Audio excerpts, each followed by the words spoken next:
No, no, no. Stop, stop, stop. I want to get into this. Hit the brakes.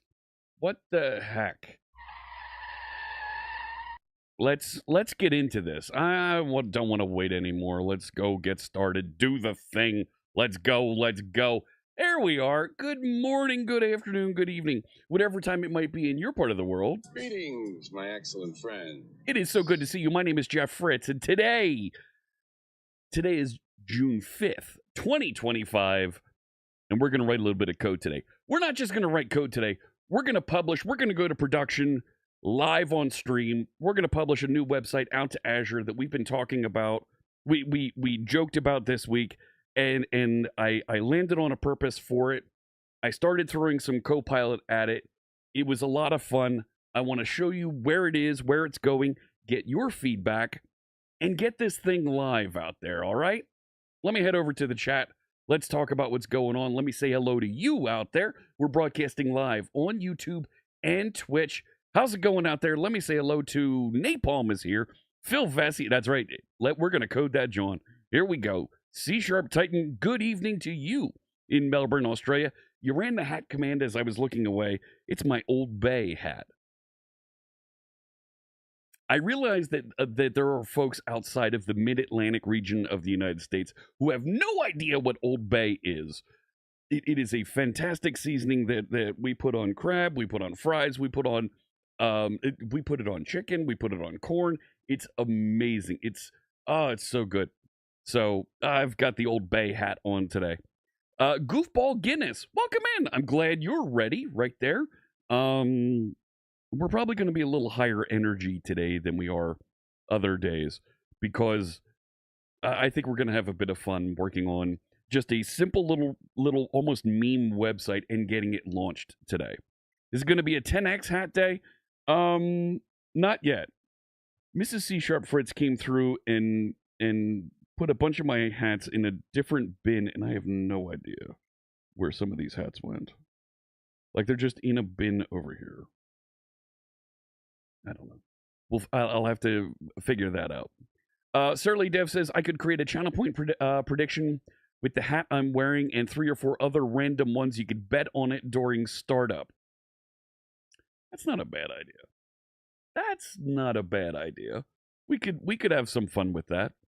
Yeah, absolutely itching to get started. RIP to the people who have to run off to do errands based on the timer. Right?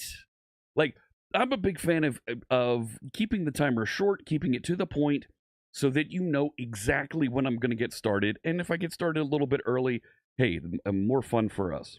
I'm gonna get the Stream Beats EDM playlist going because I want to have fun here today, and just cut through this at a high-paced, high-energy stream today. Let's get started. Oh gosh, this is great. Waste Not. Let's start with that here.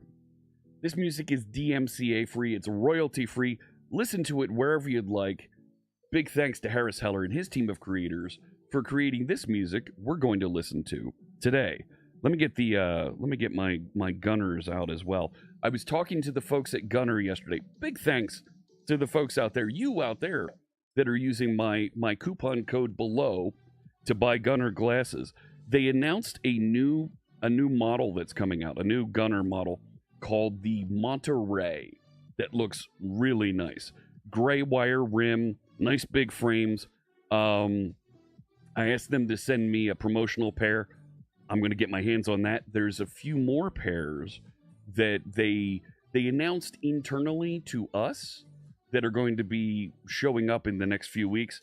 They're sending me one of those as well, and they're going to send me some of the Fallout glasses that they've been making. Really great stuff. I believe in protecting your eyes and looking good while you're doing it. I really like these. These are the Marin glasses.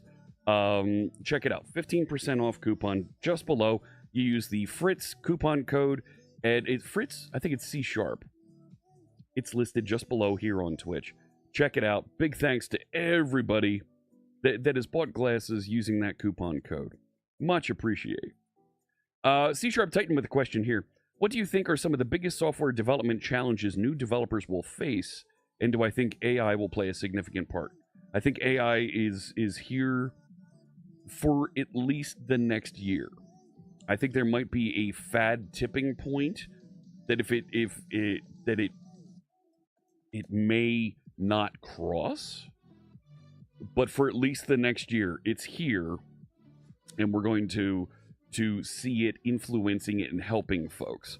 I think the biggest software development challenges new developers will face are going to be around not deciding what tech stack to use, but where and how to publish.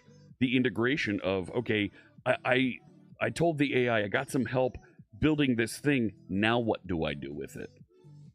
That's where I think we're going to start to see folks having challenges. That's where stuff like Aspire is going to help you. So we'll see how that evolves. Let's mow that jawn. Well, that's not quite right, smirking squiggly. That's not right. Like mad sauce? Yeah, the wife goes rearranging, right? Another co-pilot, that jawn? Absolutely. That's what we're building. I want to show you the prototype that I was putting together yesterday. Talk through some of the features that it started building for me. I'm going to get your feedback and start getting this thing published, because I'm going to open source the website. There's nothing specific about it. I'm going to open source it, and we'll see how it grows. You wish they made sunglasses. You want a nicer Sarah? Gunner does make sunglasses. Just about all of the frames that Gunner makes, you can get with sunglass inserts. And I left. I have. I don't have them here. Because I was wearing them and I took them with me to build. I have the Overwatch Reaper glasses. They sent me 2 pairs. They sent me one with the amber computer vision lenses, and they also sent me the sunglasses. Go ahead, take a look. Take a look. It's a fantastic hat today. So, like, I can swap back and forth between them. And of course, they have the Cupertino glasses that I helped them design, where it comes with all the different glass lenses, and you can pop them out and magnet back in lenses appropriate for whatever situation you're in.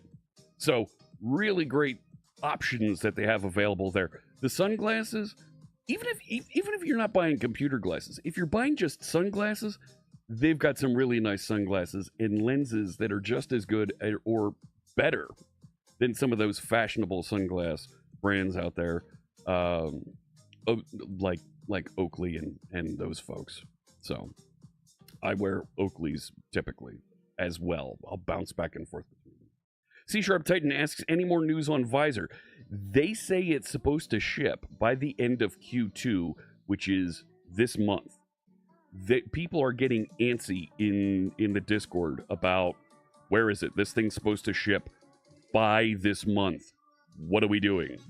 So, they said there was going to be news this week. It's Thursday, and they still haven't said anything. Folks are getting more, even the most patient folks are getting more and more angry at them. So, hey, Frank, good morning to you. Welcome in. Matthew is here on YouTube. You love the hat today? Thank you. Thank you. You have so many friends that tell you why should they use Aspire as they don't have a need for it. Bull. Everybody has a need for .NET Aspire. The minute that you try it in your application and you see the value that it brings, you will be sold. You will be sold because of the tracing, the logging, the metrics that are all automatically generated for you, and the ability to easily and instantly add database and other features that are housed in containers. It's a no-brainer. It's a no-brainer. Polarized lenses take the glare off the creek water so you can see the rocks and fish. Yes, yes they do. So, good morning, Robson Previato. Hello to you. Yeah, no Charlie today, but I did get the hat bought. That working again. Turns out I had an expired SSL certificate. Like, if it isn't DNS, it's SSL certificates, right? Manoj is here. Hello. No, the sunglasses. I think the sunglasses are polarized. CTI Geek, good morning to you in Virginia. Let me show you what I've got over here, and we'll talk about this and start iterating a little bit. So I literally just started an ASP.NET Core Razor Pages website. So listed, easy. Yeah, it's not a Gunner commercial, but I am an ambassador for them, and I'm happy to support. So let me jump into the web folder here, and let's do a .NET watch. No. .NET watch. There we go. Yeah, DNS, SSL, and then regex. They're the three things. All right, so get this thing started. And the idea is we stumbled on this term, this phrase that I was using at build, Copilot that jawn. And the hook on that phrase is there are so many things that if you need help with it, just ask Copilot. I don't understand how this works. Just ask Copilot. Is there a way that I can just ask Copilot? But I put my Philly spin on that, and I said, just Copilot that jawn. Just Copilot that jawn. And I bought the domain. And the idea is, let's put together a list of tips and tricks that get released one a day that show you how to use and get more out of Copilot. To me, this is kind of the missing secret sauce of the Copilot ecosystem. They put a text box in front of you and say, go ahead and try and ask it something. No. Tell me what it can do. Give me some examples. And then I can do, I can learn and infer and do more with it. I didn't write this in a night. I wrote this in an hour. And it's about 2/3 of the way there. Oh, the sound effect didn't come through. Hang on. Hang on. 1 second. I should have realized the sound effect wasn't coming through when I didn't hear the... No, that's a different configuration. 1 second. Let's get this right. Oh, that's why. That's why. Right, I think it's on that. I think it got it.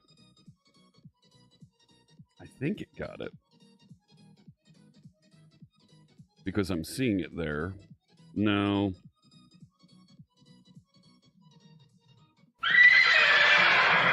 There it is. Been on multiple outage calls because of expired certs. There we go. Today, you were let know that your role was at risk. Oh, no. Oh, that's brutal. Good luck to you, Billy. That's rough. Is Blazor Bootstrap library good free starting point for Blazor development? Sure, but why? You don't need it. Have I used or do I use YARP? Yes. What are my thoughts on it? Really cool tool that is going to help you to manage and pull together several different web properties as one domain. Really great. It's really great stuff. It's free. It's really fast. And it's built into things like .NET Aspire, actually. Looks awesome, and we're almost here. Yeah, it was a little bit loud. Let me pull that back. This is for Copilot that jawn. What does jawn mean? Oh, I'm so glad you asked. I am so glad you asked. Copilot. And I do go to Copilot in the private mode. What does jawn mean? Because I don't want to dox myself with. Here's the other things I've been reading and looking up. Jawn is a Philly slang term that can refer to any person, place, or thing without specifying exactly what it is. It's an all-purpose noun, meaning it can replace almost anything in a sentence. So this is very much Philadelphia slang, okay? So You might be at dinner and someone might say, hey, pass me that jawn instead of saying pass me the salt, right? Originated in Philadelphia, evolved from joint, which was used in a similar way. Hey, let's go down to that joint. There's a burger joint down the way. Let's go down there. It's a regional favorite. If you're near Philly, you'll hear it used in all kinds of context. So, jawn. That's what jawn is. All right. So, it built this. This is all static. There is no database behind this. And it generated these first 4 tips for me. It's like an open pipe noun. So there's let's just jump into this. I don't know where it got the 3 minutes to read, but that's okay. Fine. You know, I can reverse engineer and see where that came from. And there's some tips here that, quite frankly, I think we should break out into individual tips, but that's okay. It generated the syntax highlighting here, but the highlighting isn't actually highlighting. So we need to fix that. And I don't like the current homepage. I need to put together a privacy page, which, if anything, I'll put a what's it called? Google Analytics bug on it and call it a day. But it built this filter. All of this stuff is loaded into memory. I'm going to publish and make the source code available to this after we get this published. So, do I use the term jawn at Microsoft? Every now and again, I'll sneak it in there. Every now and again. There was some feedback that we got from there was some feedback that we heard from some folks that Microsoft content and presenters are very sterile. They're very neutral in their approach to all of the content, and while that reaches a broad audience, there's no nuance and personality to it. So I'm bringing my Philly back. So, so that depends on the jawn. That's a little much, Surly Dev. Yins bleeds out. There you go. Yep. I don't say use. Use is another Phillyism. I don't know what yous are doing over there. No. So there's filters here that is actually working in memory that is kind of nice. So, right, if I do a filter on GitHub, it actually filters on that. It set up a couple different categories right away here. So, kind of neat. Let me show you some of the code that it put together over here. I set up a content folder. Okay. Let me zoom just a smidge here so it's a little bit easier to see. And it generated a bunch of markdown for this. Cool. Along with some, what do they call the YAML? The front matter up here at the top that includes that data that will be helpful to load and index this content. Okay. Interesting, it doesn't have a read time on this. So it's calculating that somewhere else. So I want to throw a couple things at this. I want to put a dark mode on it. I want to put, I want to break up some of these tip articles so that this one, where it's 6, 7, 8 tips, and I want to break them up into separate parts. I'm not a fan of that. That's a little bit too regional for the gimmick here. I think this is another tip that can be placed here. And that I think we can simplify a little bit also. As long as it's not too long talking about that, John. Yes, there you go. Then like you can sneak that into conversation, and it just kind of whizzes by people, and they're like, oh, I understood what they meant. Let's go take a look over behind that John over there. Oh, okay.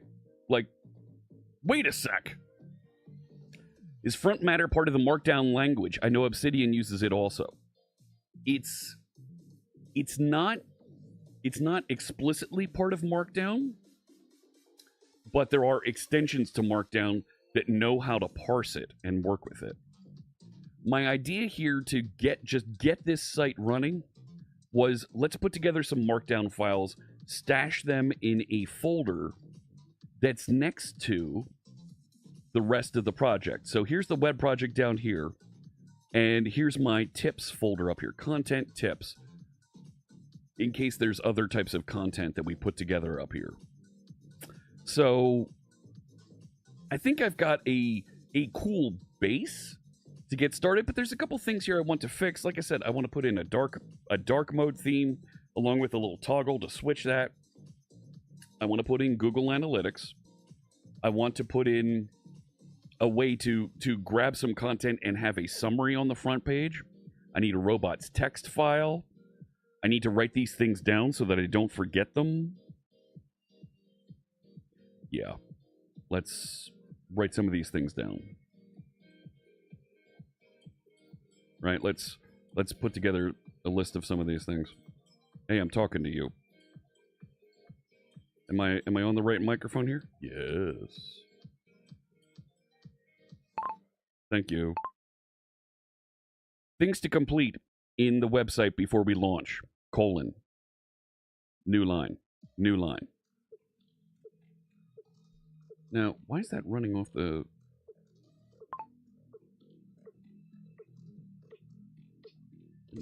Right?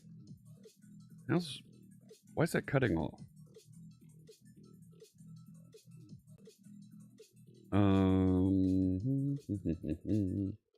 Right. Let me just make sure you can see the left side there.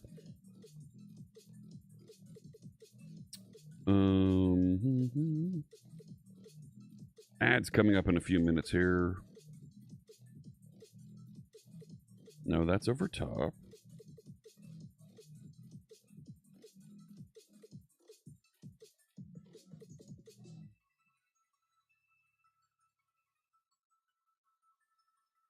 Okay. 1 second. This one? See if I can fix this just quickly here. Ah, okay. Back up here.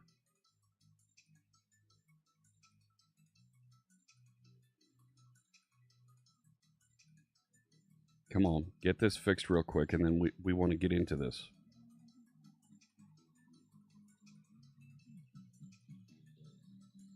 That's better.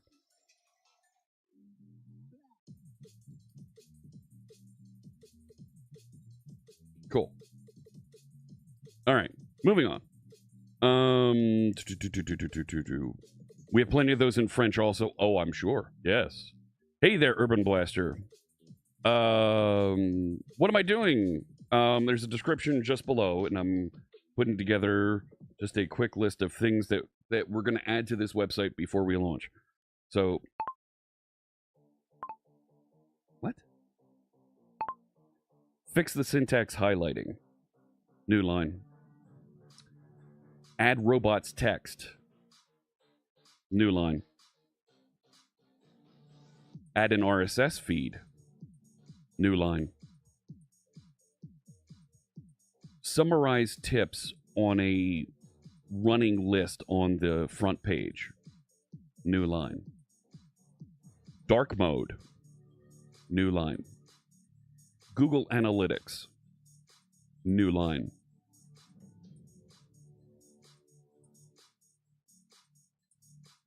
Publish the source code. That's good. That's a good list.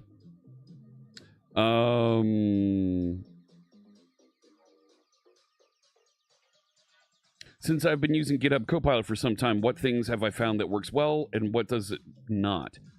The trick, C# Titan, is the various models that are out there that you're using, finding ones that are updated with the technology that you're working with. In this case, oh, I need to move this over again. There we go.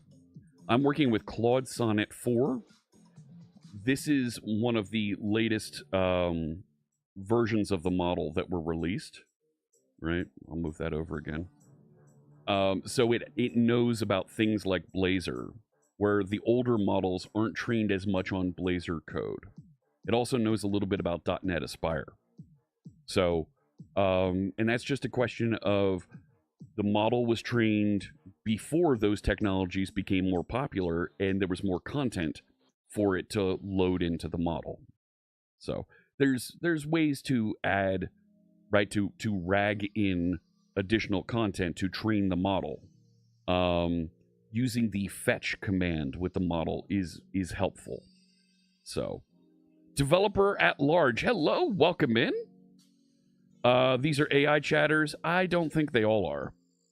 I think there's nice jawn descriptions. Thank you. Can you recommend Chris Reddington from GitHub, who has a GitHub Copilot stream on the GitHub channel called Rubber Duck Thursday? Okay, cool.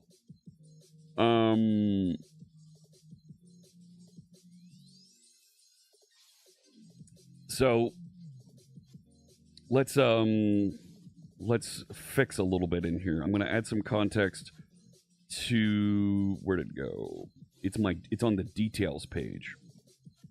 So if we open this up, this is using a typical Razor Pages structure. So we have a collection of things for tips, and there is a details page in here that has the formatting, and does the syntax highlight. There's even social sharing buttons down here. Oh man, we're gonna need to fix that. Fix social sharing buttons. Put that on the list. But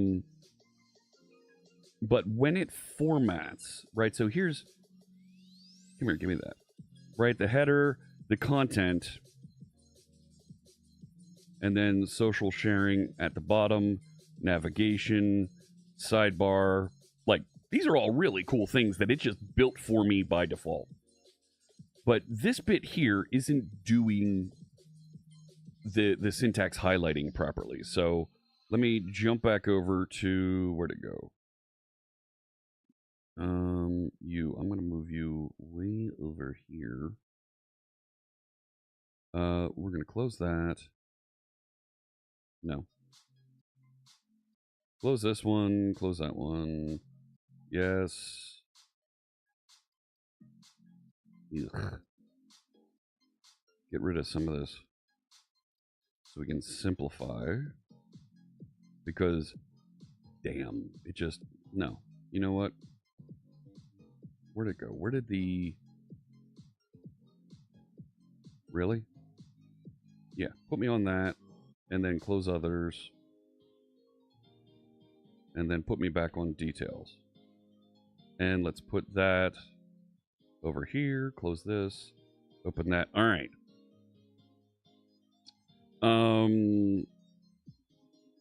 Syntax highlighting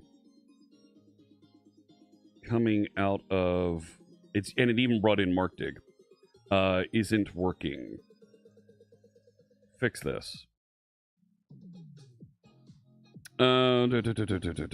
Catching up here. Talking about Copilot, that is a probabilist model. What do you think is more of the... What do you think about that model answer will probably be mediocre? I don't need great. I need my problem solved.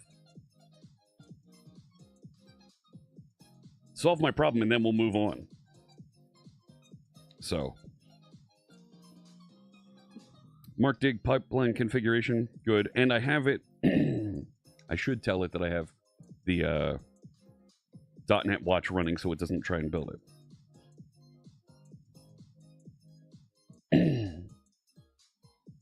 So, oh, fine. Go ahead, rebuild. Be my guest. There it goes, building. Build succeeded, go. Mojo Blanco, welcome.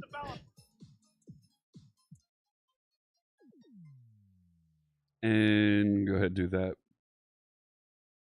That sure smells like Probot is an AI. Yeah, go ahead, open that. There it is.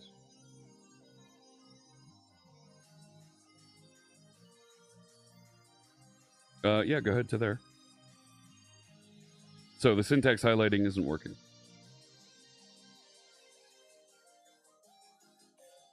Move that over here so we can kind of watch it.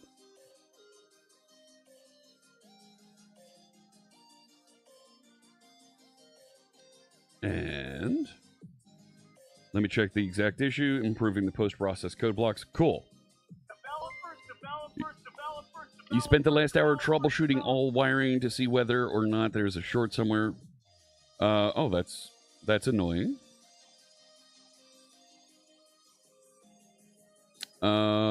I am doing a little bit of vibe coding, Saigamma. Yeah, and we're gonna get through this quick. Do I find that Claude Sonnet 4 works better and doesn't get confused with the code fixes? Not sure. Checking to see if it has the necessary language support. Yeah, go ahead, continue. Go ahead, rebuild.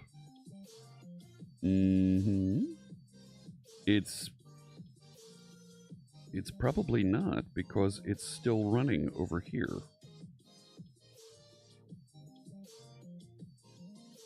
Yeah.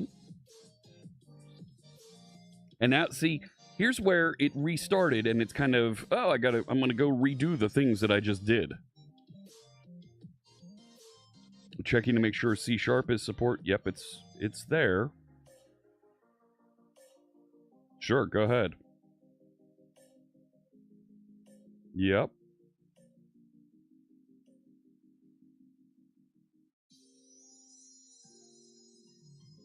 So, yeah, I'm not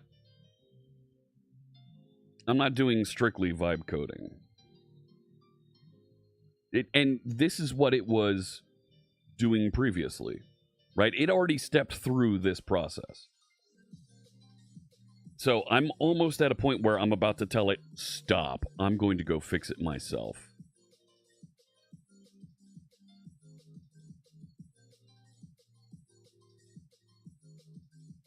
All right, you're going to turn on debug logging. Okay. It's going to run it and take a look. All right, so it's running. Yep, go ahead, do it. There it is. Still not highlighting.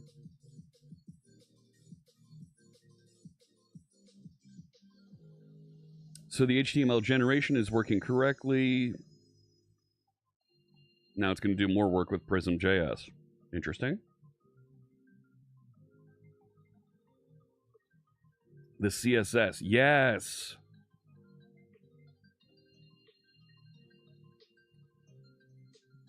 Okay. It's going to throw it for a loop when I tell it, okay, now I want you to do dark mode. There was a social sharing. Yeah, there you go. I'm going to want it to improve that. Add Blue Sky, Mastodon, some other stuff. Sure, and you can do that all the time. Nope, still not there. That's better. The buttons here are better.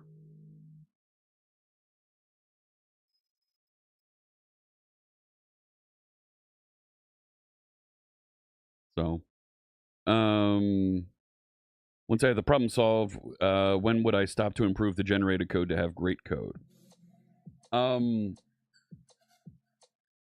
I would generate tests and then tell it optimize and ensure that the tests still pass. So there might be a compatibility issue. Here we go. It's been working on this for a while. You sure you want to continue working on this? Yes.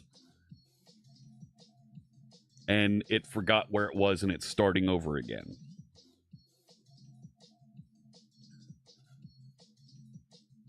So, okay, you want to use CDN versions?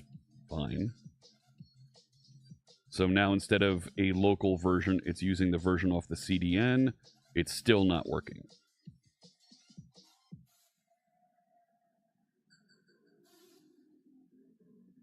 Removing debug logging, yeah.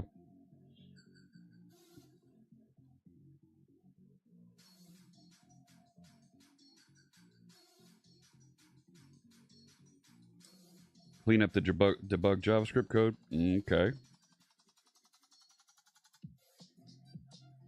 That's fine.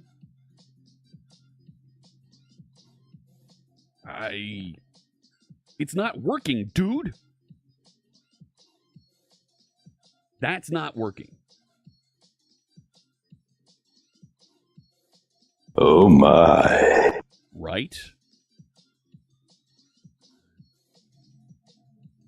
Like, this bug is working.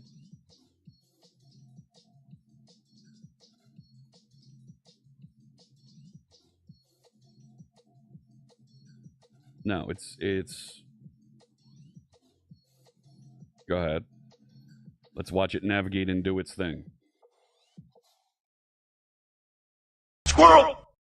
Nah, not squirrel. That jawn is not working. Totally. Copilot works very well with TypeScript. No.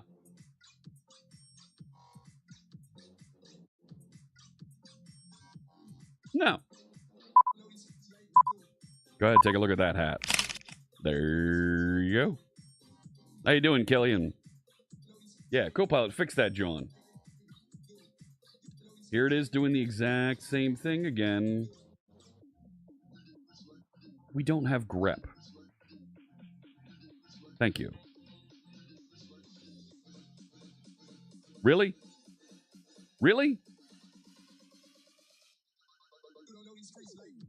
Developers. Yeah, go fix that. How you doing there, Ben? Welcome in, and developer at large with the follow earlier. Thank you so much. Am I having the AI explain how to properly prompt AI? Yes. A little bit. More on that in a minute. Yeah, sure. Go ahead, remove those other things. Go ahead, kill it, restart it. Let's go. Let's go. It's my Old Bay hat. So you can't put Copilot chat on the left side. I opened it in the editor and moved it over there because the interactions with Copilot chat were hidden behind my camera over here. So I moved it. Yeah, go ahead and restart that. There it goes down here. So that you can see more of what it's doing. So. And it's waiting to see it running. Sure, go ahead. Be my guest. You turkey. Look at all these consoles it has running out here. Yeah, go ahead. And there we go. Now we've got syntax highlighting. Yes. Yes.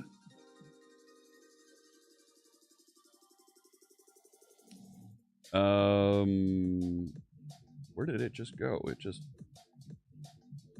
yeah, you can finish that, buddy. I'm not thrilled with the font in here.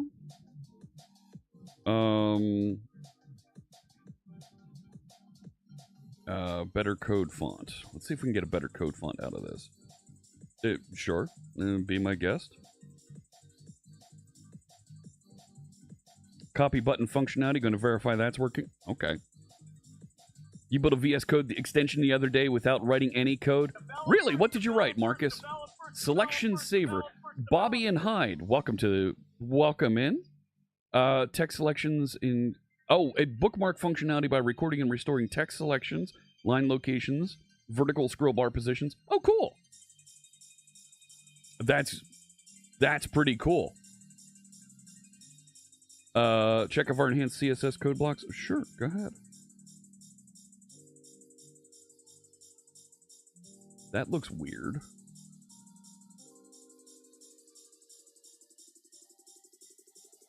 A simple validation test. Sure.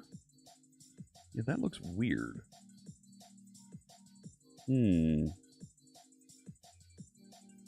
Let's ask it to fix those, too. Summary of the fix implementation. Fantastic. Blah, blah, blah, blah, blah, blah, blah, blah, blah, blah, blah. Let's actually take a look at what it did. And this isn't doing anything. Wow, that's... sure, go ahead and clean up. Okay.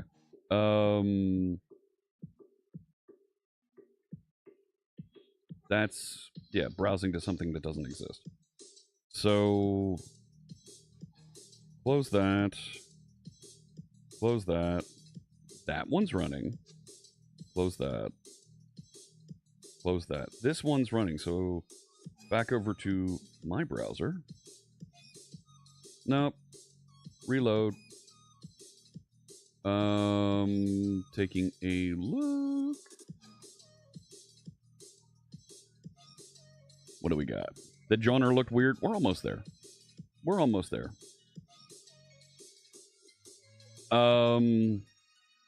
Dude, that looks weird. That's better. But...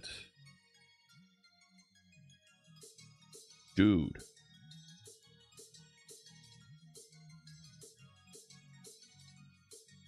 Let me keep what we've got because it's almost there. You know what I'm saying? And let me start it fresh. Close to the right. Thank you. And I want to put it back on this. Yeah.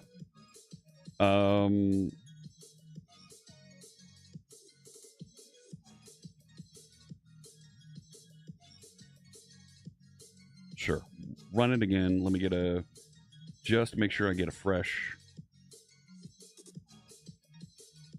yeah. Syntax highlighting is working. But the background behind the code is dark. And the code... and the text has a white background. Fix this. Yeah, go figure that out. It does look weird, Mr. Regs. Totally agree. Fix it. I don't know these JavaScript libraries. I don't know this CSS. Go fix that thing.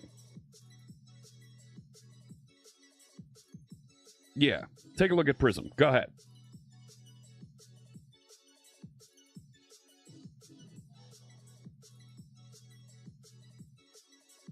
Custom CSS is trying to override the background with a light gray. Use a different Prism theme that matches our default desired styling. Okay. So, update the dark theme section. Okay. Sounds good.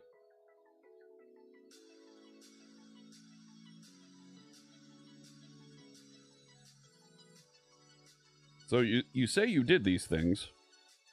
Ah, there we go. I like that. All right. Now I want to get it to address up here this. Let's run the application to test the changes. It already is. You can stop. So that's fine. Let's commit those. Stage all that stuff. Yes. Sure. Go ahead. There was a test file in there. Test syntax highlighting. Yeah, you. Go away. I don't need you. Next steps.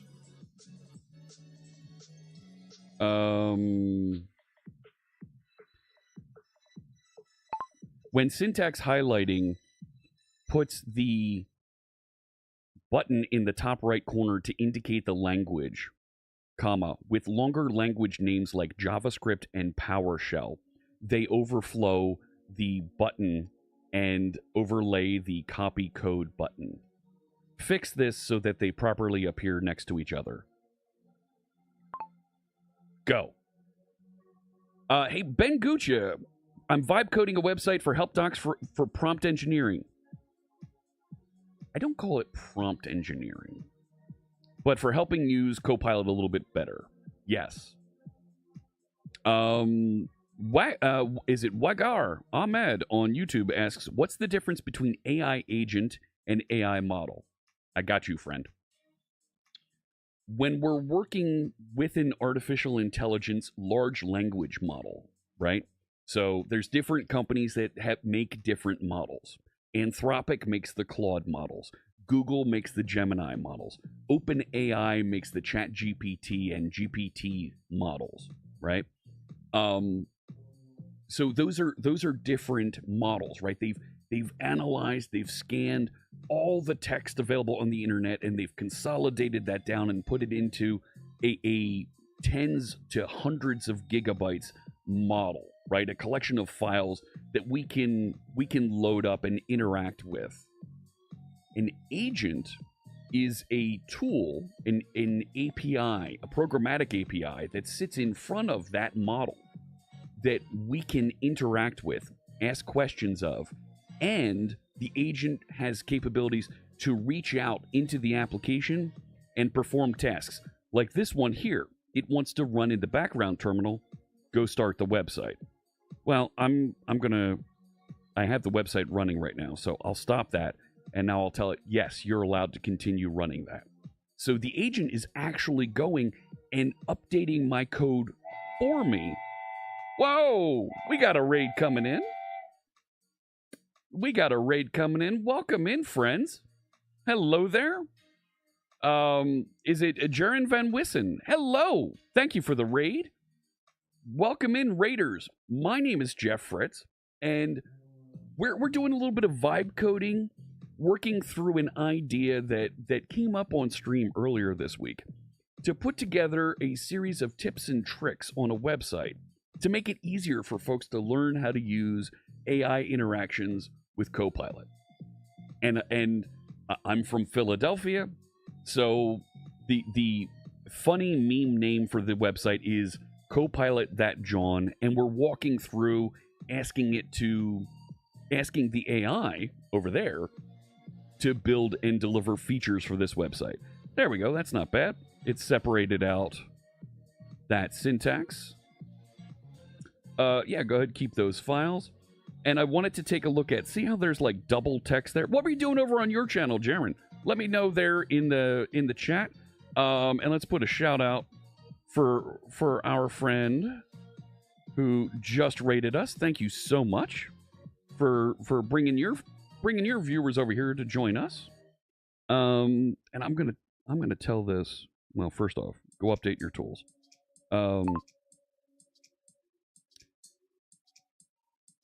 In the syntax highlighting, comma, the language name looks like it's being duplicated inside the button. Almost like it's written twice, period. Can you take a look into this styling for me? I'm so polite. So, the Bog Rat, hello to you in Elgin, Illinois. I don't have my map running. I have a map widget that runs in the background and will plot locations when folks say, hey, I'm watching from wherever. I don't have that running today, but we're going to get that up and running later. So welcome in, Stony Eagle. Is that Foxbit? Welcome. I appreciate the hex there in your screen name. What was that? Ben Guccia says, I have a very authoritarian voice. I think you mean authoritative. I'm not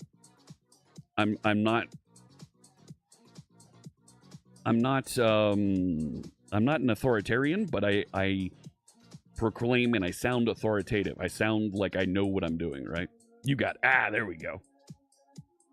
All right, here it is. It's going to restart, and we'll see it update in the browser over here. There it goes. So we're going to take a look at the issue. Yeah, go ahead. This is using the Playwright MCP server, so it's actually opening a real browser here to take a look. And right, if we zoom in here a little bit, see how that's just a little wonky there for us. Oop. Had a connection issue there, it looks like. All right. You've done some co-working with Jaron, hearing some good music and talking about Free Pascal Lazarus. Okay. I am, and you are a dictator. Nice, Marcus. Does that AI agent APIs come ready-made, or do we have to make it? It's already made for you. So, Visual Studio Code has it already available for you. You just pull down and select the agent here in Visual Studio Code. You sign in with your GitHub account, and it will connect and do all the things for you. That's not going to run because it's already running in the background. You fool! There we go. Oh, you want to run it on a different URL? You turkey. Instead of stopping the first one? I tell you. AI thinks it knows everything. Yeah, go ahead. Continue to iterate on that.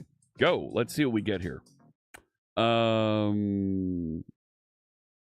Dr. Cox, how you doing there? These AIs are like interns, says Xbox One Online. You're right. Really? It went and started that in a browser. Why would you do that?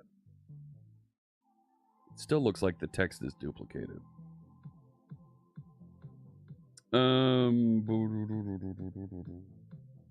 Initialize copy buttons is called, but then is called twice. Okay. So you're going to prevent it from creating duplicate labels. Fantastic. Make it so.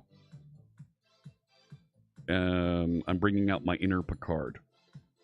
Frozen Fusion, how you doing there? Love the heart emotes. Thank you so much. Release day of what? We're building, with a little bit of vibe coding, a website. Make it so. Yeah, that's right. Called Copilot That Jawn. That's going to give tips on how to use GitHub Copilot.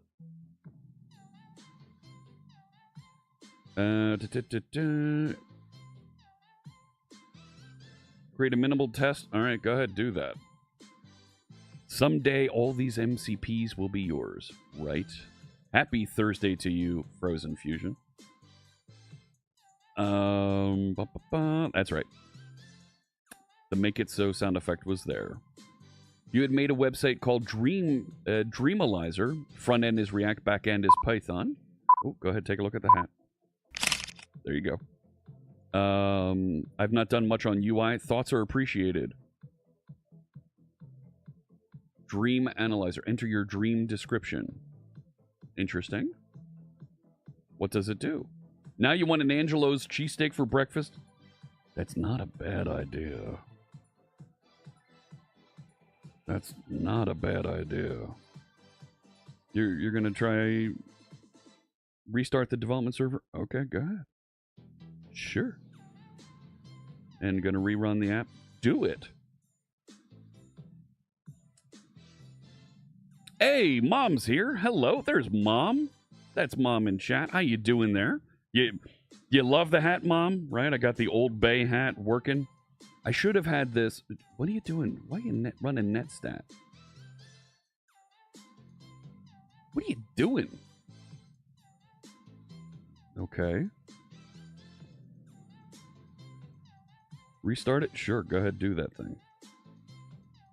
So, yep, and the Bog Rat ran the hat command for you. Is there any tutorial available on AI integration with .NET Core application? In July, I'm going to run a full-day workshop here live on stream for any viewer that wants to tune in and learn about how to use AI with .NET. There are workshops, there are materials out there, but I'll be teaching and answering questions and walking through samples and all the typical chaos that we're used to here live on stream in July. It'll be an 8-hour stream. You can watch it live and ask questions along the way, and it'll be recorded and available on YouTube later if you want to catch up. So, yeah, see that it's not a problem with the. All right, go ahead. You do that. Yeah, we're gonna get dark theme in the mix here as well. Oh yes, you're gonna create another file here. Sure, you do that. Navigate to that and take a look. I don't know why this doesn't load over here, but whatever. Yeah, that's my mom there. Asheroth, hello. Good to see you, friend. How goes it? It's going well. We're going to get a new website launched here today. We've got a little list of things that we want the AI to fix, and then we're going to launch this little meme website that is going to give tips and tricks on how to use Copilot better. So, on YouTube, Joe Carrasco has a question. .NET folks have any issues with the folder consistency of Windows or built-in commands not working? Is that normal? That's not normal. No. Let me create a completely new JavaScript file with proper debugging. Uh-oh. All right, let's see what you got.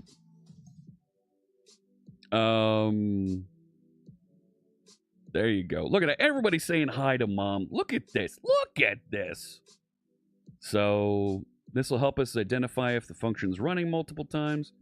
Add some additional CSS. Sure, go ahead. It still looks wonky. Check the browser console and let me know what debug messages I see. Look at this. I can do that. It's not running over here. Where did you move it to? Sure. Follow that link over here. Dive into one of these. Hey, there it works.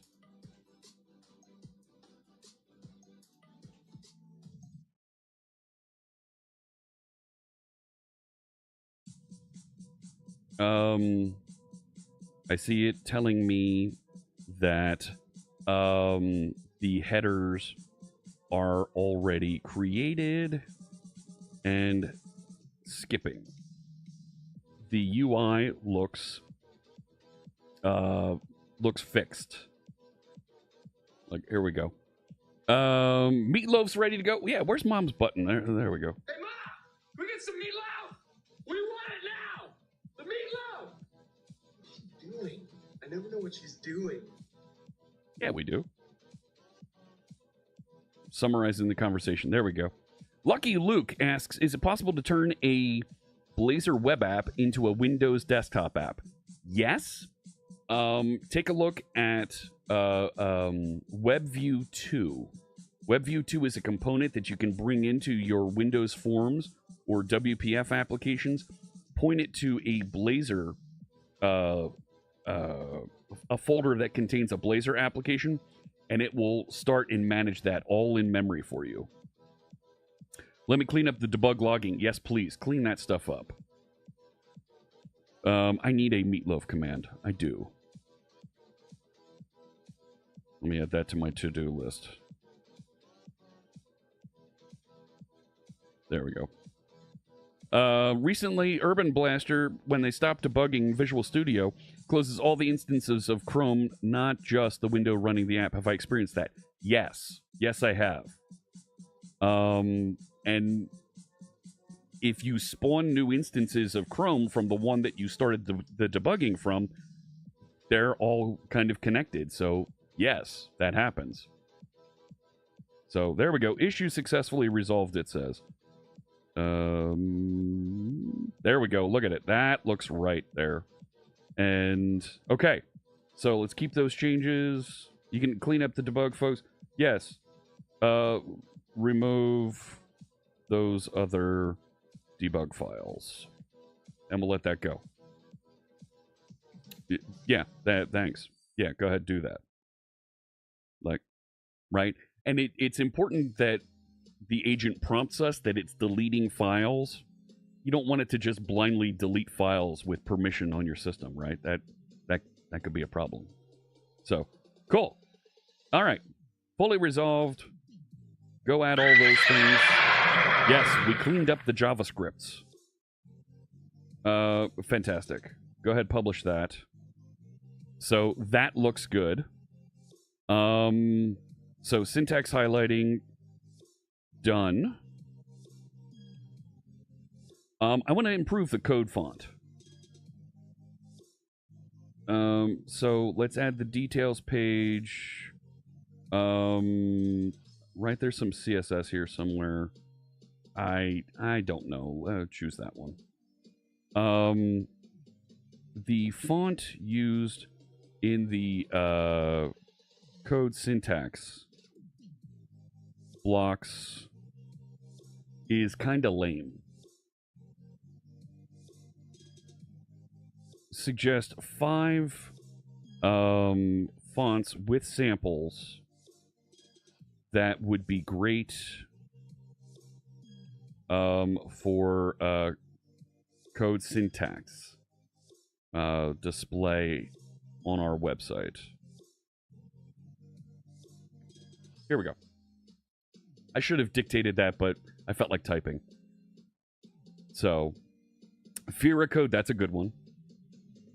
Let me create a font preview page and update the CSS with these options. Nice. Right? I'm not asking it to directly solve something, but give me a couple of options. Let's take a look and see what it delivers. Yeah, I'm letting it write JavaScript. What can I tell you? Right? I like that I can interact with normal prose here and get it to deliver and give me a reasonable solution to the app that I'm working on here. Font preview, sure. Update the sites, that's fine. And then navigate the browser here to show me that. Let's go. Let's go. I'm feeling good about how this is working. Additional CSS for font alternatives. Create a configuration option. Well, aren't you being industrious, Copilot? Where'd that clip go where I was imitating the voice of Copilot? It works in the same way in Visual Studio or VS Code only? Yes, it works the same way in Visual Studio now. Is this the beginning of the end for programmer analysts? No. This is going to help you do more faster. All the nonsense that we don't like to build and do, generating, logging, working on metrics, optimizing, and cleaning up old debug code, let this do it. You have to know a little bit of what's going on in here so that you can properly say, yes, that's what I want. No, that's not what I want. And tune and drive it appropriately. Add the font preview leak. All right. Added JetBrains Mono as the default. Go to font preview. I don't know yet. Let me take a look at the site. So friendly.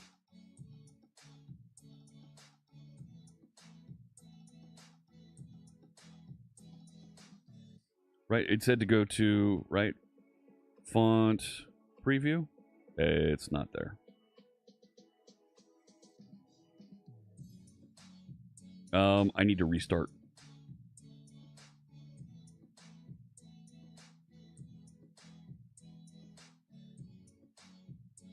Sure.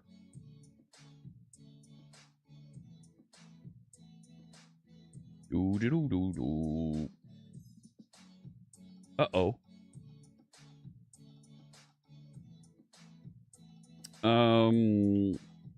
There's a problem building. Fix it. There we go. You got the Copilot app on your iPad to speak with me with an English accent and pronunciation just by arguing with it how words are pronounced and asking it to. Mr. Reboot, every company on the planet is hoping this will replace much of their labor. No, it's not going to replace your labor. It's going to augment and make them better. Did it generate the entire site? Most of it. Most of it, yep.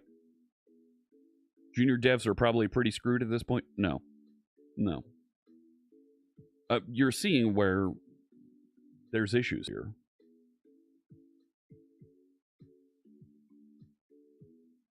You need to escape the CSS. Good. Go fix it. I could have read that file and fixed it myself, but... See, this is taking how much extra time?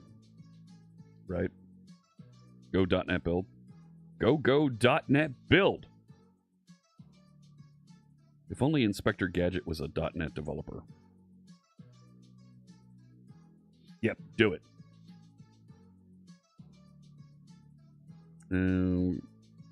Close some of these other things. Yeah, build issue fixed. That's what you think.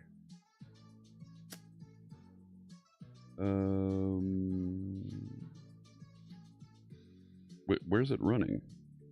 Give me that. Yeah, 5294.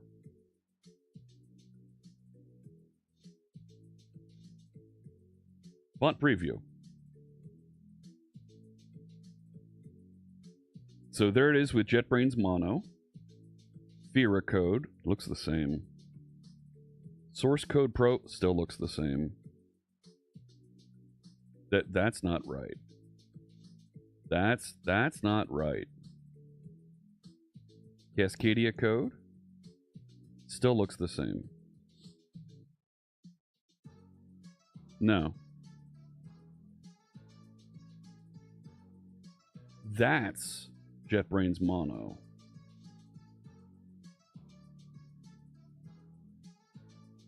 This isn't changing.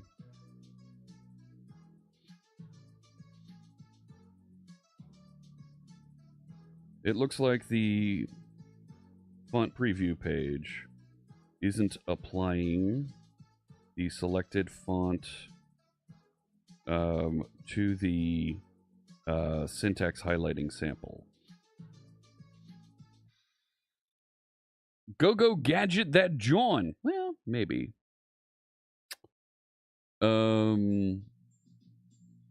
At some point, Copilot will ask you, do you want me to give admin access during conversation? It will. Yes. It may. Yesterday we talked about me coming to Switzerland, says EDTV, for the .NET Day there. I asked about you, and he said to me I was on the radar or list, and it will hopefully happen. I will consider it in the future when I see that event happen in the future. Yes. So, add some visual feedback to show when the font is changing. Hey, fancy.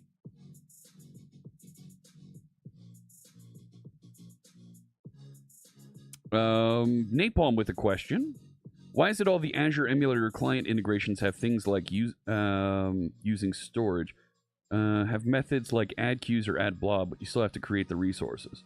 They're child resources inside of that thing.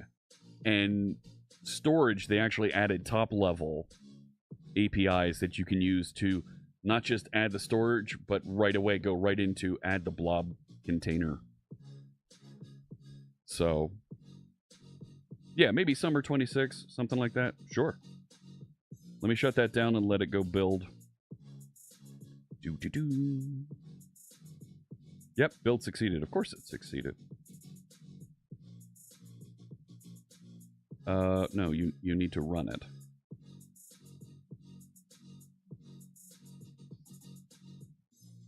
I want to tell it to prefer using .NET Watch. Right, you need to say ensure container. A simple test to verify? All right. There we go. Code font comparison. So if I change this, it still looks the same.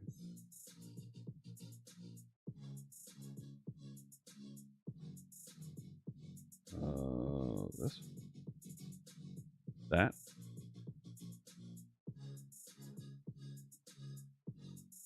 I do like Cascadia code.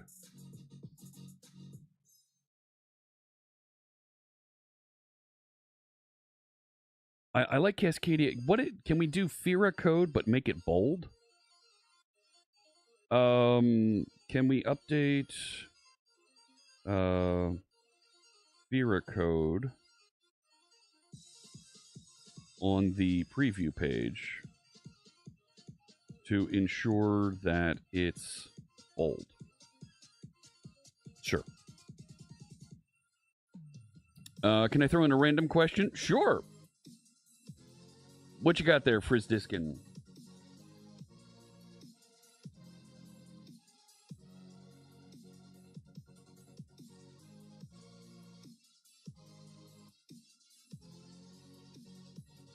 To include the medium weight. Okay.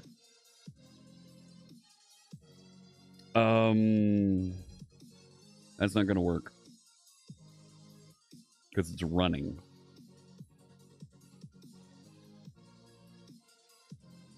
I'll let you figure that out. Yeah, people making changes in PRD without telling. Is there a way to schedule a comparison between the database project? I think that's something you're going to need to wire up yourself.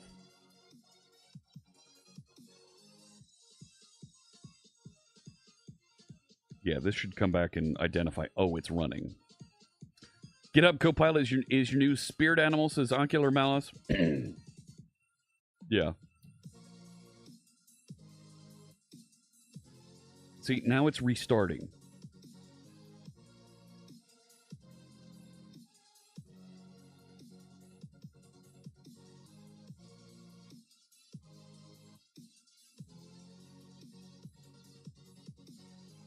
Yeah, I'm going to save myself a headache here and cancel that.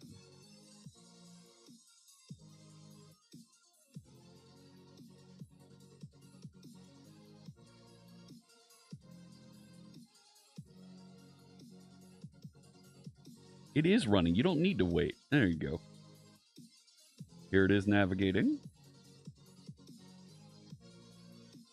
Look at this. It's testing the Fira code option. I think it's in this one. Yeah. That's better. It's still got a background highlight to it.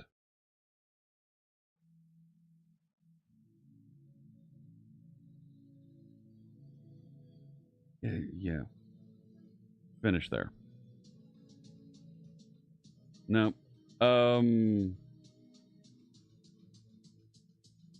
if I tell this, yeah, see,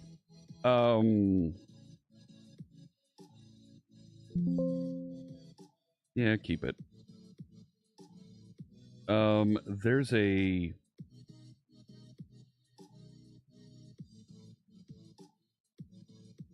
let's use the bold Fira code font for the code syntax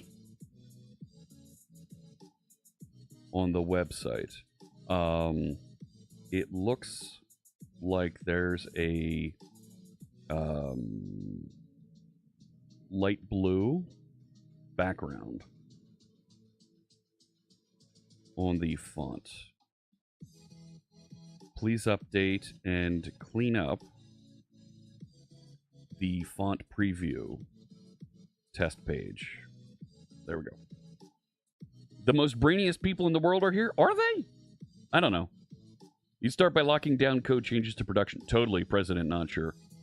There's some folks that need their access revoked there. Start there. Right? Work on... this is pain-driven development. Start shutting off access to things, and when someone says, hey, this isn't working, or hey, I can't do my job, you found your victim. You found your culprit. They're in charge. That doesn't mean that they're allowed to go and change things willy-nilly whenever they feel like it. I've worked with some database administrators in the past who were downright mean, nasty, and quite frankly, they were pain in the neck. They were jerks. And because their metric was ensuring the website, ensuring the application is always running, ensuring the database is active and working properly. So if other folks were in and tinkering and changing things, it jeopardized their metrics. Sorry, you're not allowed to have access.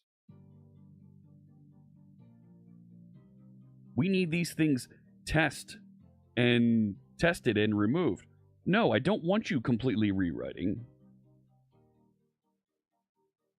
No, I want the font preview, not front, font preview page removed.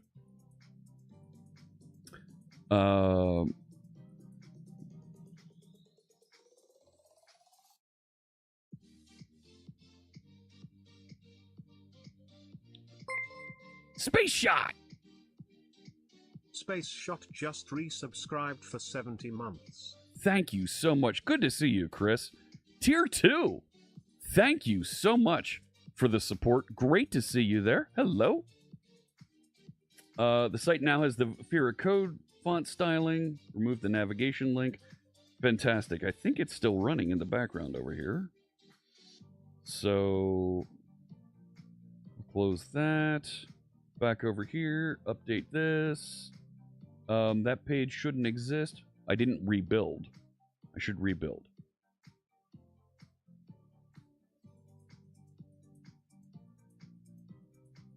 We should see that go away. Yep, good. There it is. Back over here. Choose one of these. Oh no. That duplication is here again.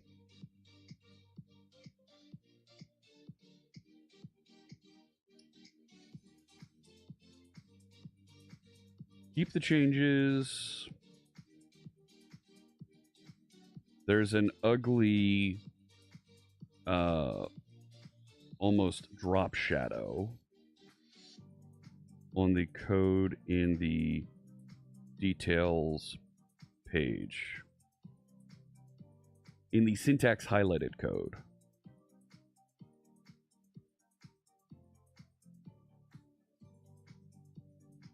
Fix this, and I need to give it a link to details, site.js. Where's the CSS? Go fix that. Feels weird, but it's like having an assistant and so much boilerplate is done. Yes. Yes. You like to build markdown companion docs for talks? There are the documentation that Copilot can generate. Like, I'll build a demo. This is the demo that I want to do. Go generate markdown that describes the process of how we're going to teach these topics in this demo. That's really powerful.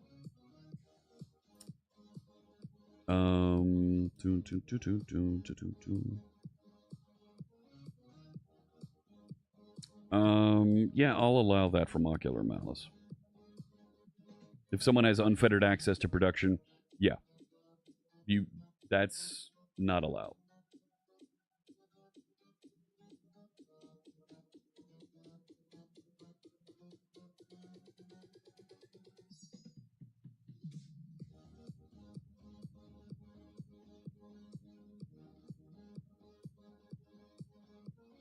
Try it again.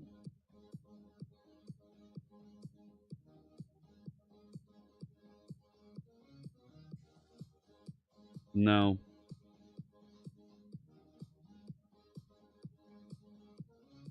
No, comma. I think it's actually formatting the syntax highlighting twice.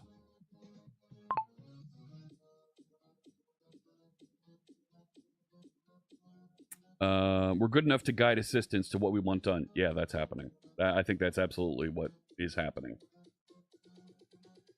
But I wonder how much of a fad this will be. Is this a fad, or has technology changed?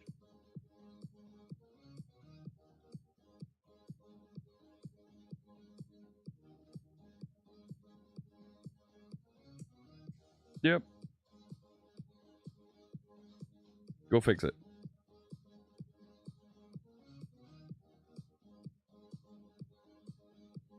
Yeah. Folks should never be making changes directly in the production environment. There is an assurance that you aren't getting because they haven't tested it before deploying. You want to test, you want to change things directly in the test environment, go for it. But you need to give me a list of changes to update the production environment.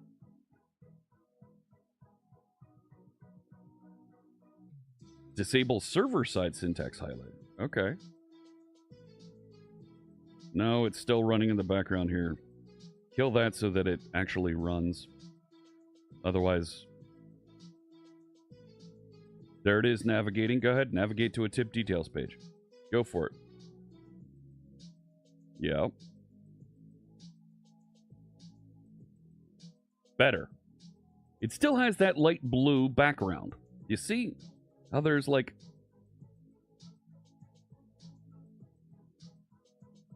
Get rid of that code font selector.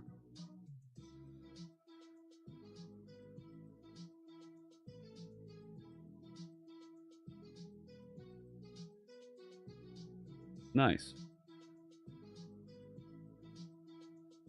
Okay. Keep those changes. What? Remove the code font selector on the details page.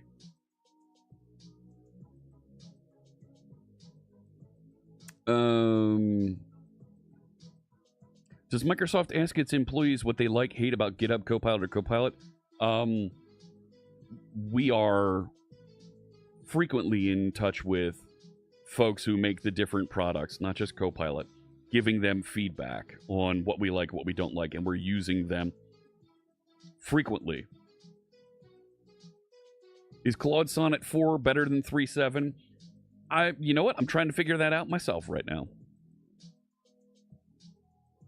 There are a very, very tiny number of internet scale companies that make changes in production. No, they don't make changes in production. They make changes locally and they deploy to production very quickly because they have a robust set of tests that gate that release to automatically deploy to production when they commit the change. And they have automated rollback if it doesn't work. Yes. Yeah. They stage the changes on a test server and they run a massive battery of tests to ensure that it didn't break things, and then it rolls out. You found the code font selector. Remove it.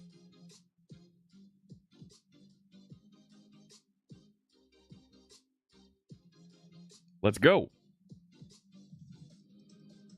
Yeah. So, a couple of us folks that have been around for a little bit and worked with some of these companies can confirm having an automated CI/CD process, a continuous integration, continuous deployment process that has those integration tests that ensure the production application is still working properly, is important and is going to help you have that assurance before something is deployed to production space. And it also gives them, the folks that want to be able to make changes and deploy quickly, it gives them that comfort that they can make a change and it will get deployed quickly. Really? You put the double rendering back in. You put the double rendering of text in the syntax highlighting back in.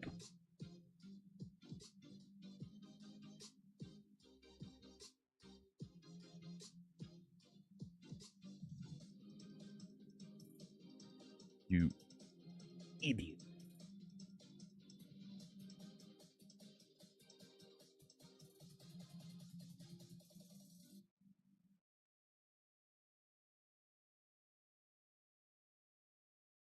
Have you fixed it?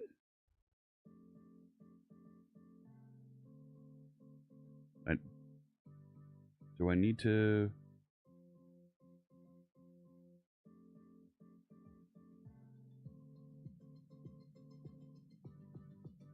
I really want to have .NET Watch running.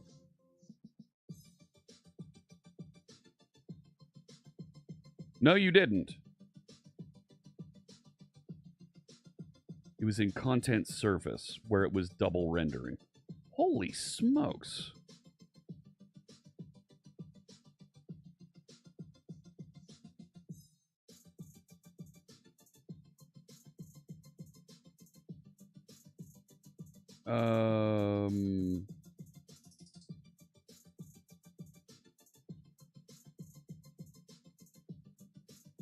Let's add Content Service and details. No, it looks like the code is formatted twice in the syntax highlight blocks.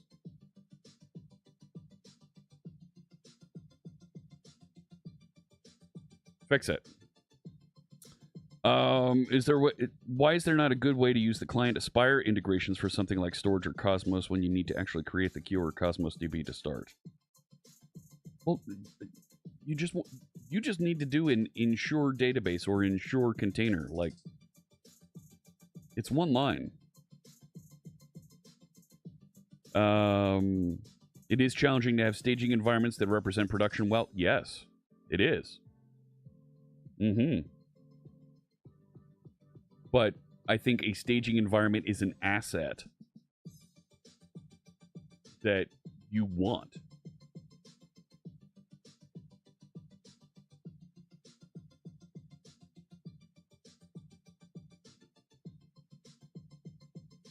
SQL source control. Nice. You're currently working with the Cosmos DB Aspire integration. You can set container lifetime to persistent. Yes. Yes, yes. No, it is in the app host. Yep. Gunny D3VS has 80,000 unit tests, 50,000 integration tests, and 25,000 web UI tests. We utilize test impact analysis for our CI/CD. Nice. So, Gunny, how long does all of that take to run? Like, from a commit to the point that those tests are completed, what does that look like for you? That is a lot of tests. It's a financial system, and the tests are there for calculations. Yeah. Here it is, navigating and testing things out. Good. Better. There we go.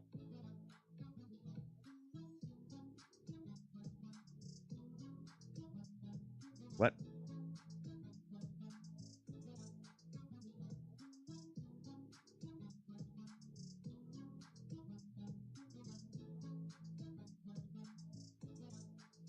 Yeah, you're gonna run in here. No. When you do add Azure Cosmos DB, there's options that you can pass into that argument that allow you to configure that. Yeah, kill that.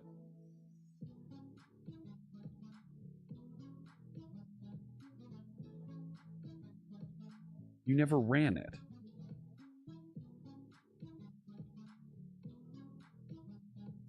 This isn't an Aspire hosted project, so 1 hour if no TIA, of which we don't run on main, we run the full suite. There you go.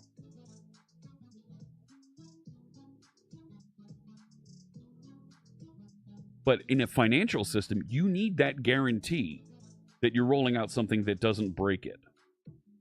Looks good.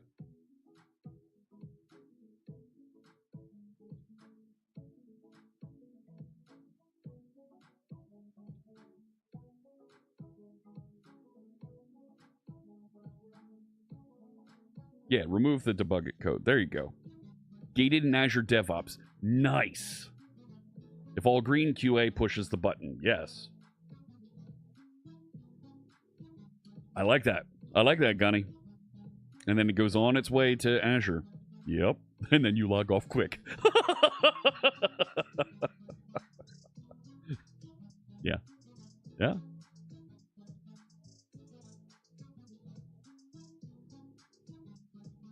Yep, improve the initialization. Go ahead. Restart the application? Sure. I want to tell it to prefer using .NET Watch.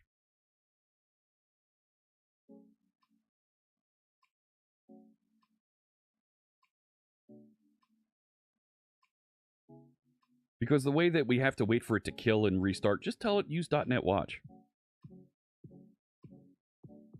Light a candle in church. Oh, we're thinking of you. Issue identified. There we go. In the HTML processing, server-side markdown was working correctly. CSS conflicts and JavaScript timing. Fantastic. Keep it. I stop. Add a message.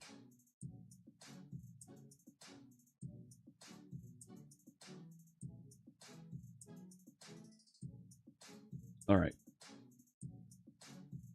And it also got rid of that weird light blue behind these things.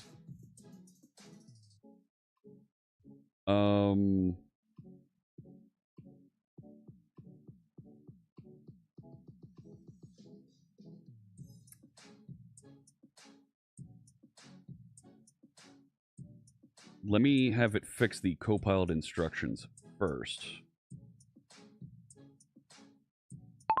Update the Copilot instructions to have it prefer to use the .NET Watch command instead of building, running, stopping, and restarting the application.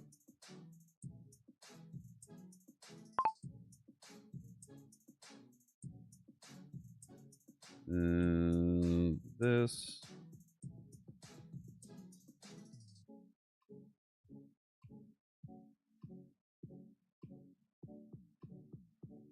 To have it prefer.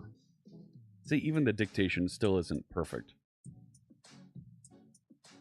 Is the use.NET Watch need to be added to instructions? Yep, that's what I'm adding right now. Right? So, Copilot instructions really is an important piece to use here that will guide and deliver the capabilities we want. Look, it's even suggesting at some point we want to do a newsletter feature, which isn't a bad idea at all. Development workflow best practices, .NET Watch. File monitoring, sure, that's fine. Looks good. Add that. Good.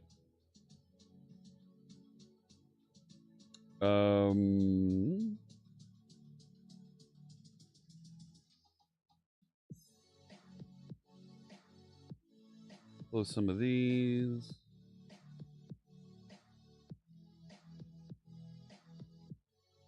Does it still have those test files out here?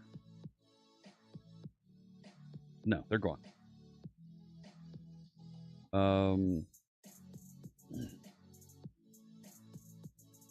And let me also add the CSS. When syntax highlighting with the light theme, comma, there are some elements that have a white font color and it's impossible to read. Period. Fix this styling. Go.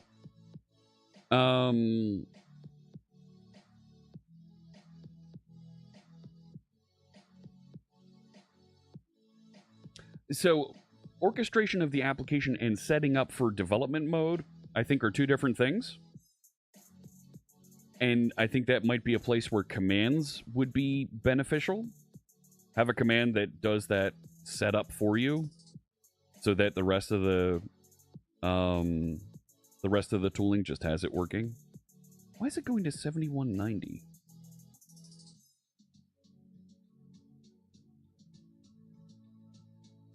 Yeah, you're running in the background.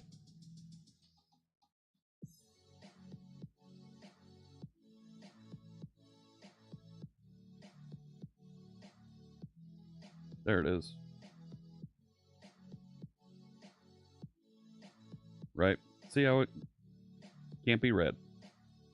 Fix that. Additional defensive styles. Ooh.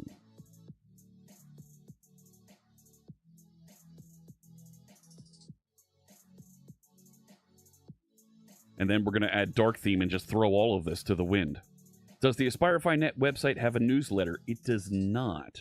And I think that's something that I've been trying to figure out how much of that I want to build, because newsletters are not cheap to manage. So I do feel like we've been spinning our wheels and doing some of the same things over and over again here. That's awful.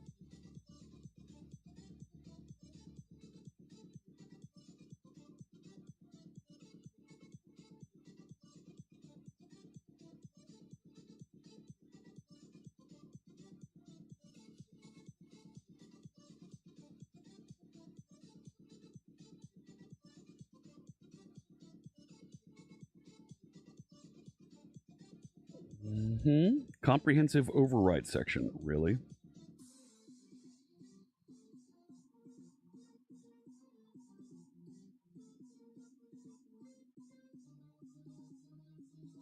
Show me.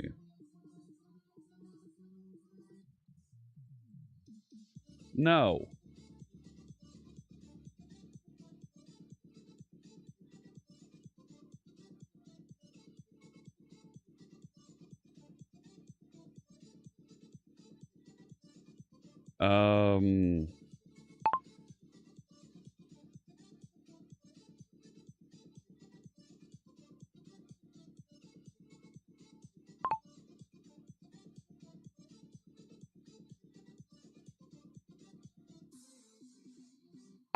I think we might have a problem with a half-implemented dark mode CSS theme. Period. Really?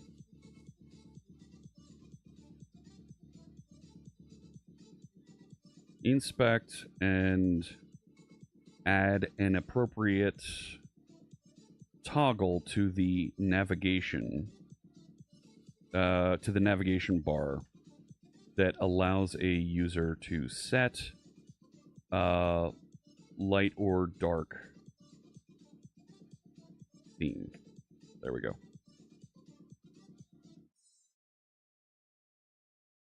Yeah, go figure that out. So, life cycle hook can help with that, but I think you're overthinking the problem.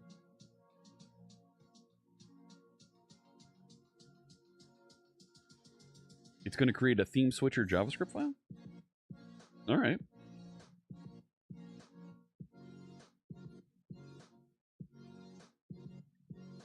Go do that.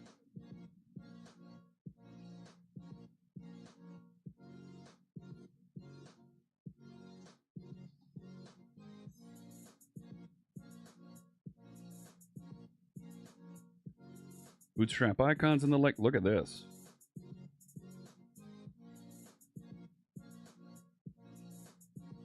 It can't find JS theme switcher.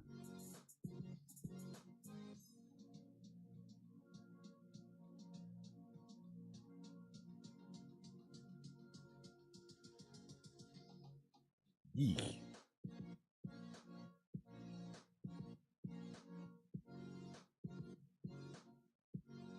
Look at that. It even put an icon for the author.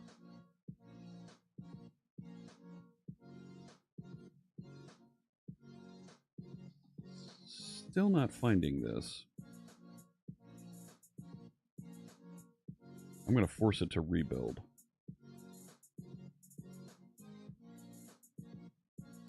There we go.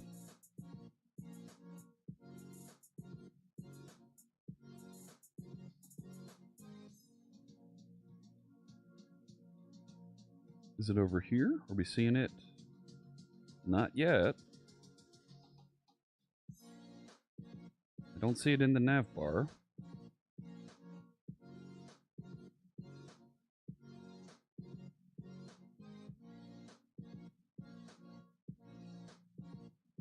New theme-aware token colors. All right, go for it.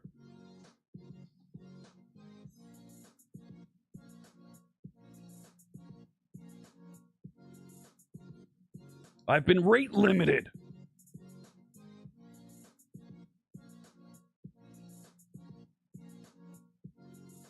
Fine.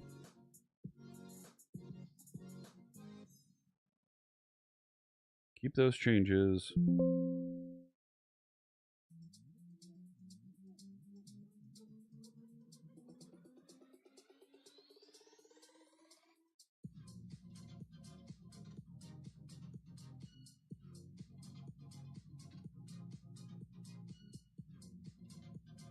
Like, it added theme switcher, but it's not showing up yet. So, since we had to pivot models, now we're going to go through this again.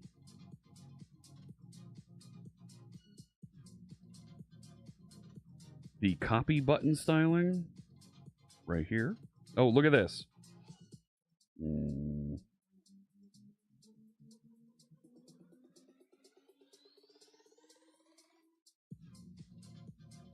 I don't have the theme switch button up here.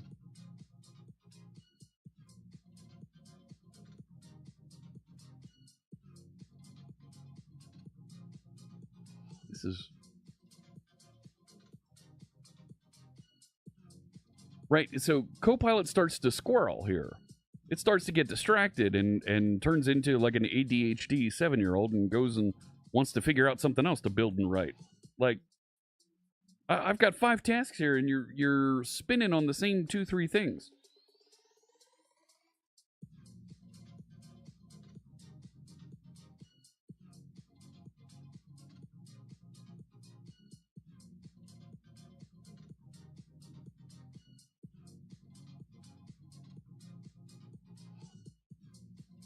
Like, you're trying to fix this copy button, and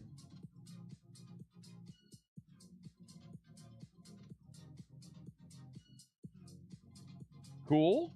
All right. I like those.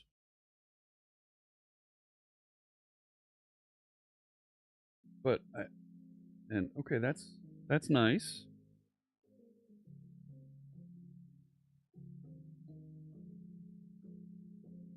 Sure.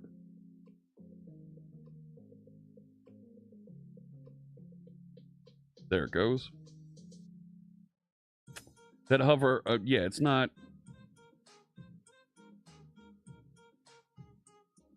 Okay, so now I've got. It's opening it, yeah. I told it that it can use Playwright to navigate around. No, it is not. It is not. We're gonna need to touch up a couple things here after we get this pinned down.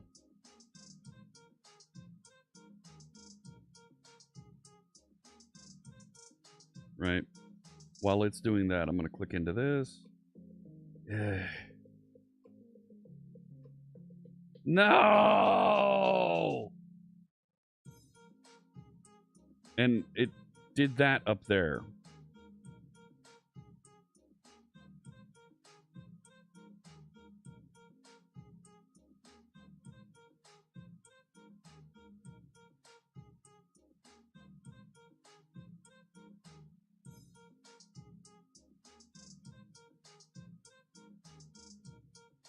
So it went and did something that it wasn't told to do, and it did not do it right.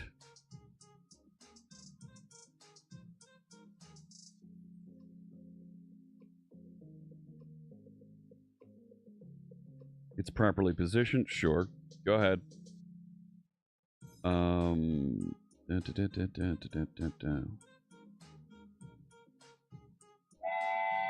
Oh, no. Janet A. Carr. Hello. Oh, my gosh. Welcome in, Raiders. How you doing there, friends? My name is Jeff Fritz, and we're doing a little vibe coding this morning, building a website that hopefully will roll out in a little bit here. That's going to give a bunch of host and post a bunch of Copilot tips and tricks to help us work better with the AI to get stuff done, right? We always run into this problem where the application developers give us just a text box and say, go ahead and ask it some questions, and leave it open-ended with what you can do with the AI. So we're putting together a little website that's going to give some tips and tricks how you can better use some of these AI applications and services. Thank you so much for the raid, Janet. What are you doing over there on your channel? Let us know there in chat. Welcome in all our raider friends.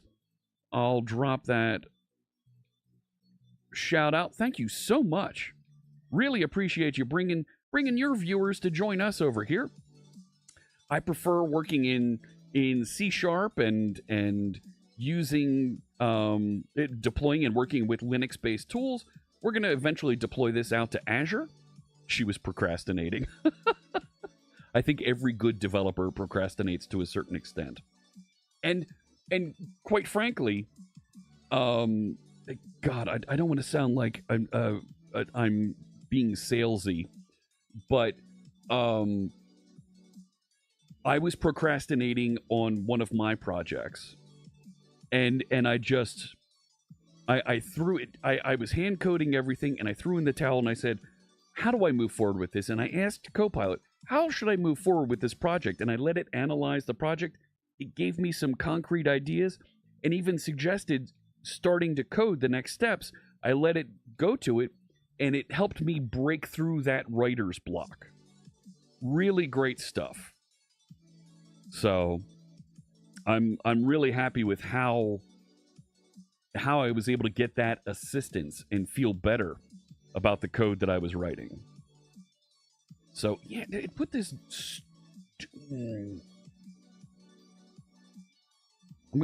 It needs to fix the copy button now.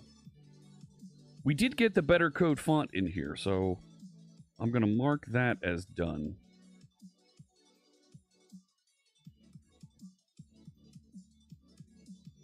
But it does look like when I'm in dark mode, it's double rendering the text again.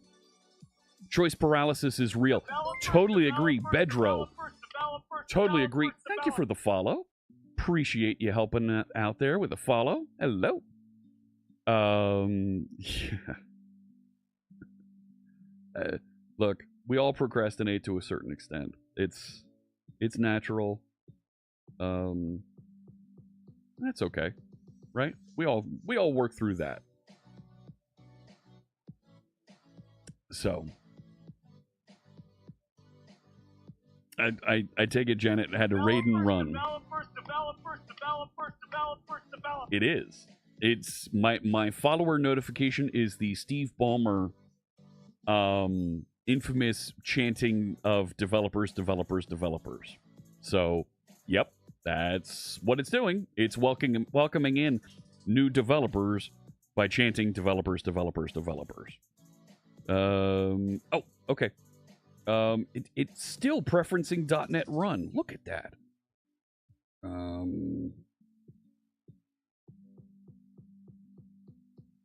Sure, go ahead, do that. There it goes.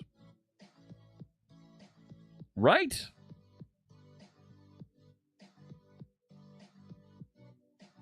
Why not? Let's have some fun.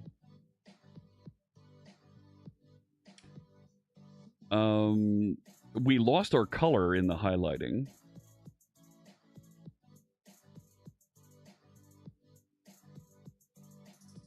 You're telling me that the theme toggle is done here. So I'll refresh. So that's going behind. I don't like that. It's double rendering in dark mode. Let's keep these changes. The theme toggle is not on top. Is not topmost. Over the sidebar content. There we go. Have I ever met Ballmer in person? I have not. I haven't met any of Microsoft's 3 CEOs. attended presentations by Bill Gates and was sitting in the front row, and I'm sure he's seen me. I've shared with the stream here that that Satya Nadella has seen parts of this stream. I'm not sure if he actually watched it or if folks wrapped up and put some clips in front of him, but he is aware of this content. And that was years ago. I don't know if he's seen it since. So, you wonder what would happen if I added a block of code marked as never change this code? Will Copilot respect that? I don't know. Problem is likely related to Z-index. Let me examine and fix the issue. Yes, please do that. And I want to get coloring back into the syntax highlighting here instead of everything being dark. You know? Like red, green, blue syntax highlighting in there is okay. Have a good one, Bedro Dev. And always welcome to jump in and ask questions and hang out. We're a little bit more high energy stream today because we want to kind of drive this to completion. And we're getting there. We're getting there. So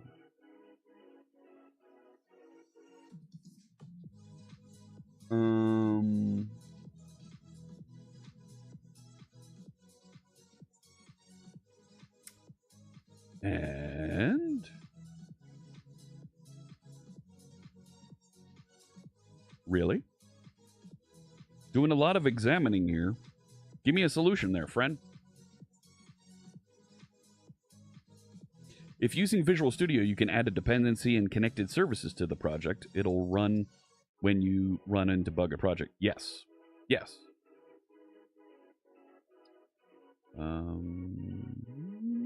Come on now, friend.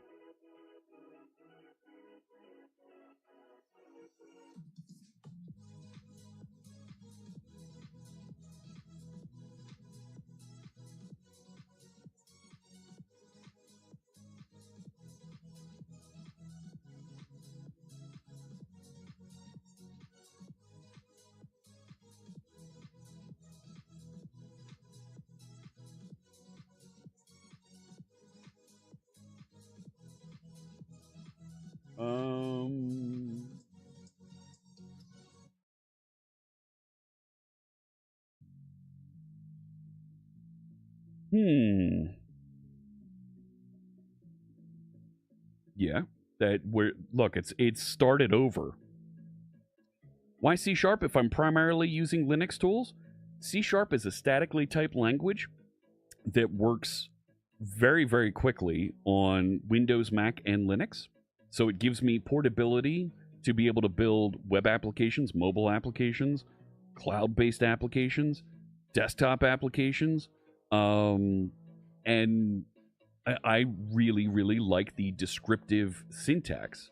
The evolution of the language, each year getting new features is absolutely fantastic. With a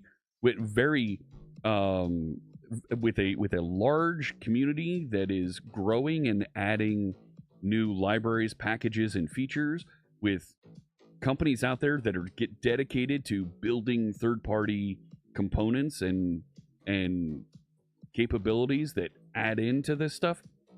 Lots of opportunities to stand on the shoulders of giants and other folks that have built cool things. So it's been around for 25 years. It's not going anywhere, and it's got the support of a $2 trillion company. I'll take it. So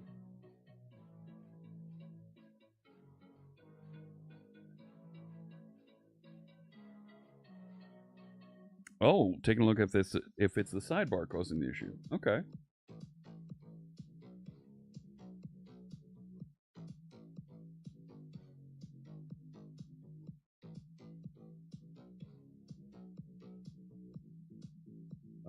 Let me see here. I've got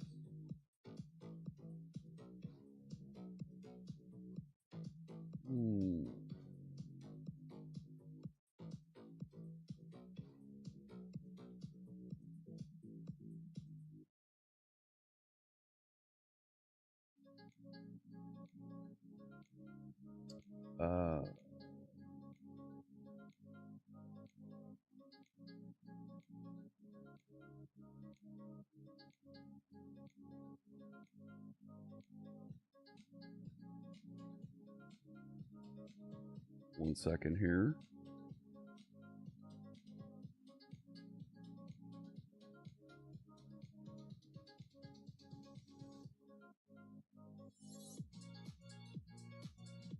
Uh-huh.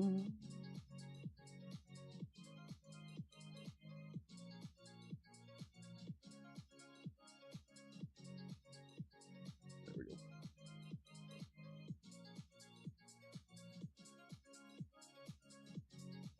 And okay, come on. Do it. Get there. You've never used C#? How does it compare to Java? You can run it at the command line. You can install and run it in Visual Studio Code. Runs a bit faster than Java. There's documentation out there that will show you that. Nope, I'm building Razor. Yep, I'm building with Razor. C# is what Java would be if Java wasn't always tripping over its own feet.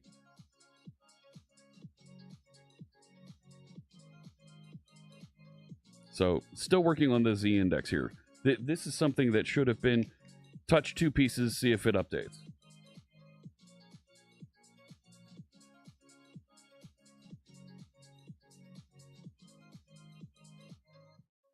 But this is absolutely working with Razor here to format this content. So, yeah, we're getting there.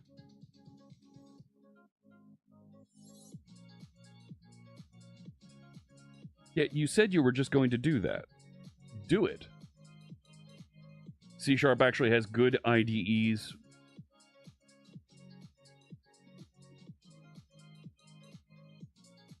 You can buy some good Java IDEs from JetBrains.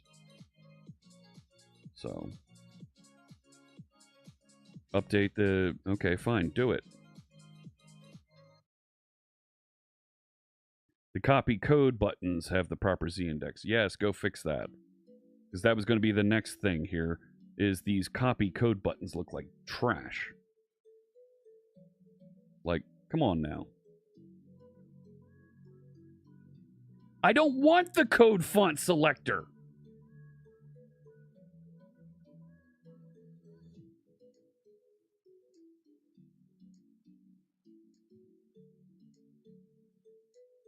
Go ahead.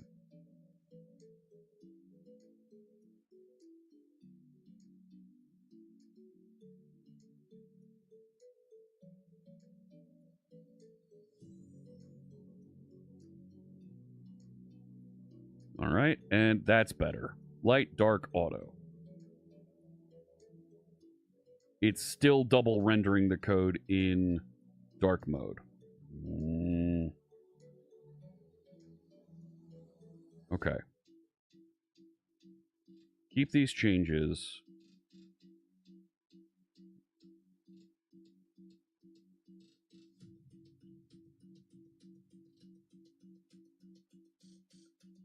Remove macros. Remove the code font selector from the application. Let's start removing that. If you yell at him, Copilot works better. If you tell Copilot you'll be angry at it, it works better.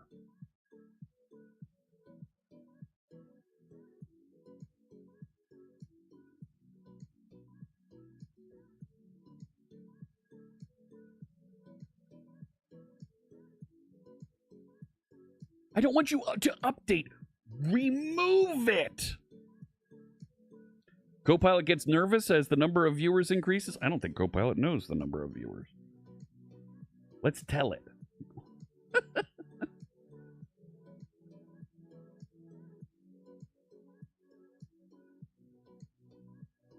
There we go. It deleted 106. Yeah, look at all that.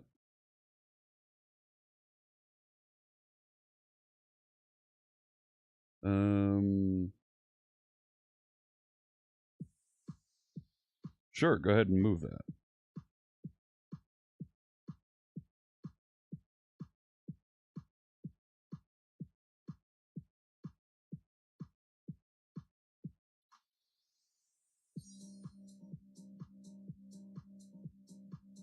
Yeah, remove references to code fonts. And the copy indicator is gone.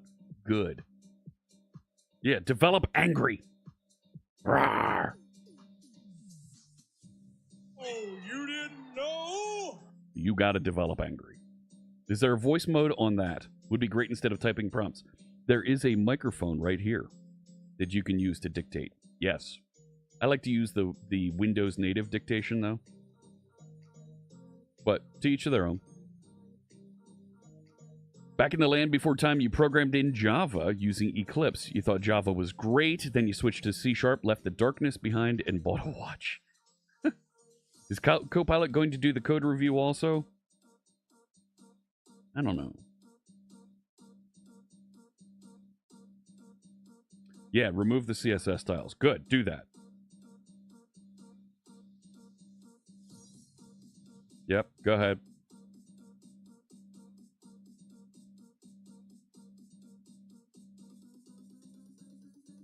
You don't need to rerun it every time.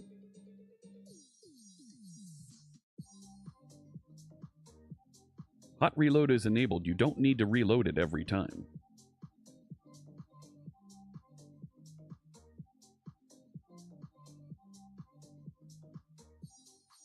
Yeah, go ahead. You go take a look at it. I'm going to click through it myself over here.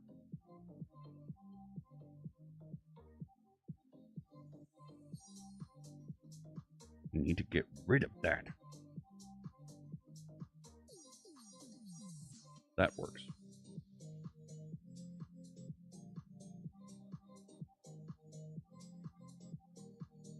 Sure, go ahead. Yeah, didn't think so. Turkey. Stop. Keep all that.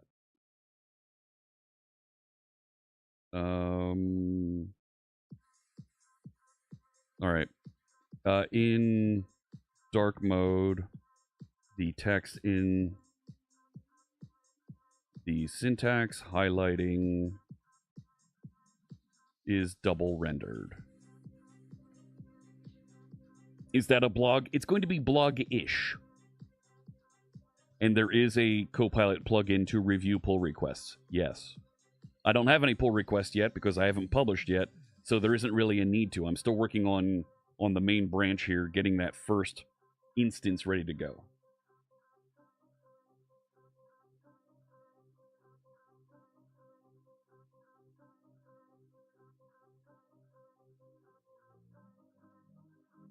So it's going and discovering. I could have given it more of the context so it knew where to go and save this search that it's doing. It's fine. It'll get there. WASM? No. Nope. Server-side rendered with a little bit of JavaScript to do some formatting. Is being rendered twice because there are competing styles being applied. Okay. Good. Do it. I like that you're describing how you're going to fix it.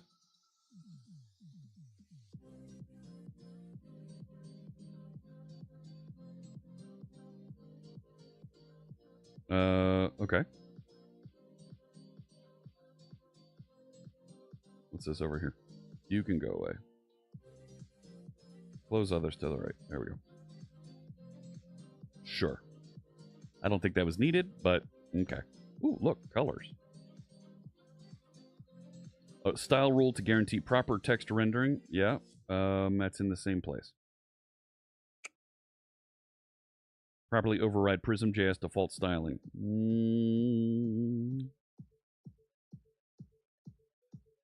Okay.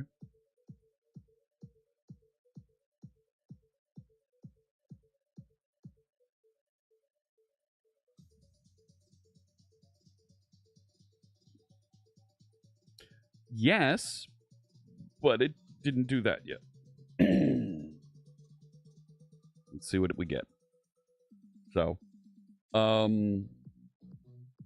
we've gone back and forth on this double rendered syntax highlighting several times, and I'm not happy about that. Like, it keeps breaking it.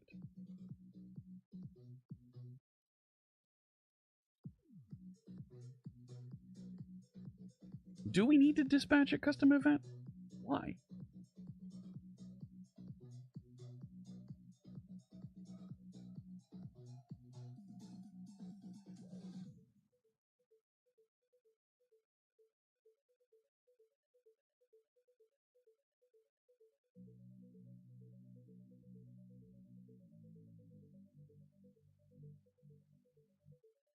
Okay, the text in dark mode is not readable.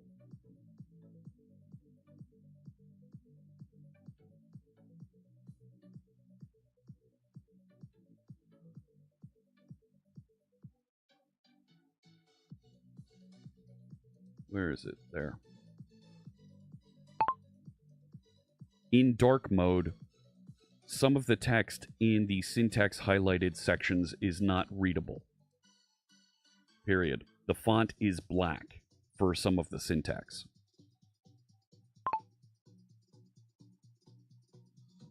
So, I gave it the reference so that it's already looking at site CSS, but it's got some of these other things that we were already working with. Copilot instructions is always brought along for the ride here. So it's going to analyze and... Yes. There are still explicit color overrides that might be causing the issue. Let's fix the specific token colors in dark mode. Please do!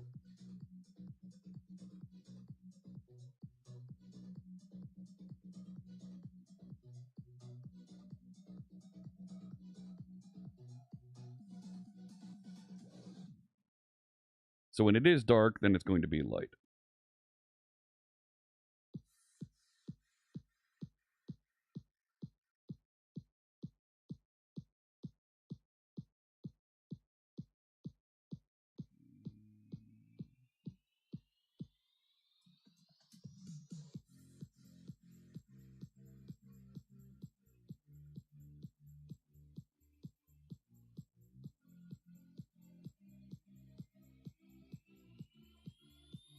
Now we're okay. Come on. Hopefully that'll fix the token color. Revert the custom code highlighting. Yeah. I'm leaning into that.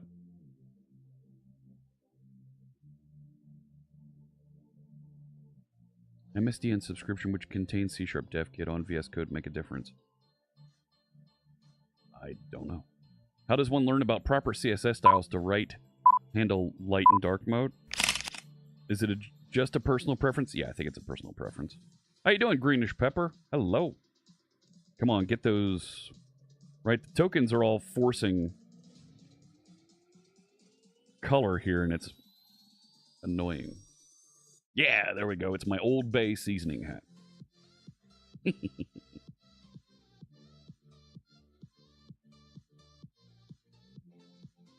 Okay, it says it updated. So... Better.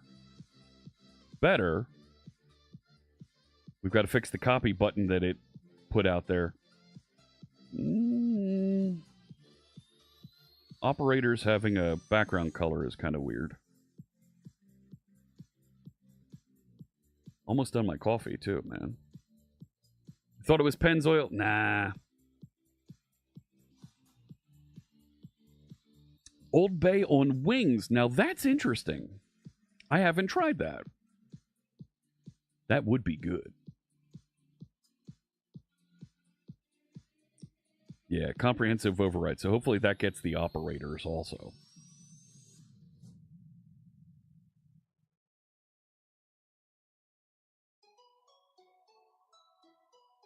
So, you have an Old Bay. You have Old Bay on grilled tofu. Yeah, I could see that tasting good too. Yeah. Mm-hmm. I have a couple of vegan friends that would try something like that. Oh no.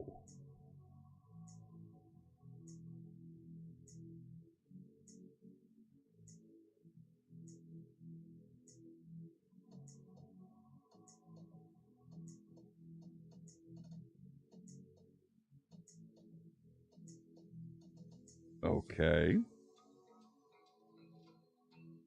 This feels like such overkill. Right? Like, my site CSS file is now, like, almost 1,000 lines here. You were missing a wait for? Ah.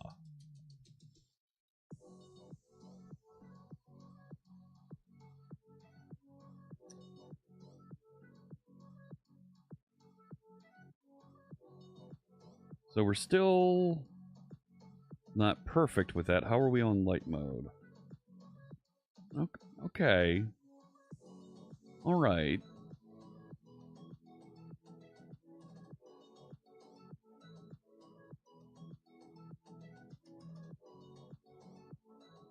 Hey! Oh my goodness, it's our friend Ellie Face. Hello, hello. Good to see you. I'm doing a little vibe coding here, generating a website. Thank you, Teams, for not listening to my do not disturb request. Is this all because I don't like the available themes? No. This is Copilot didn't like it and decided to override all of it.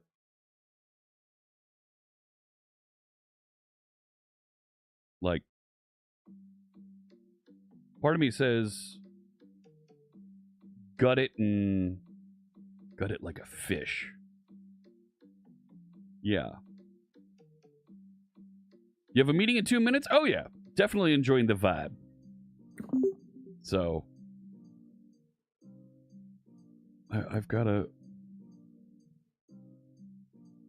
do this.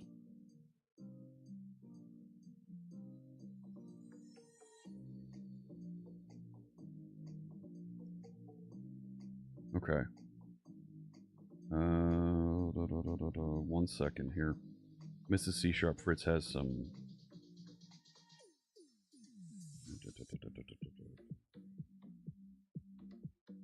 Okay.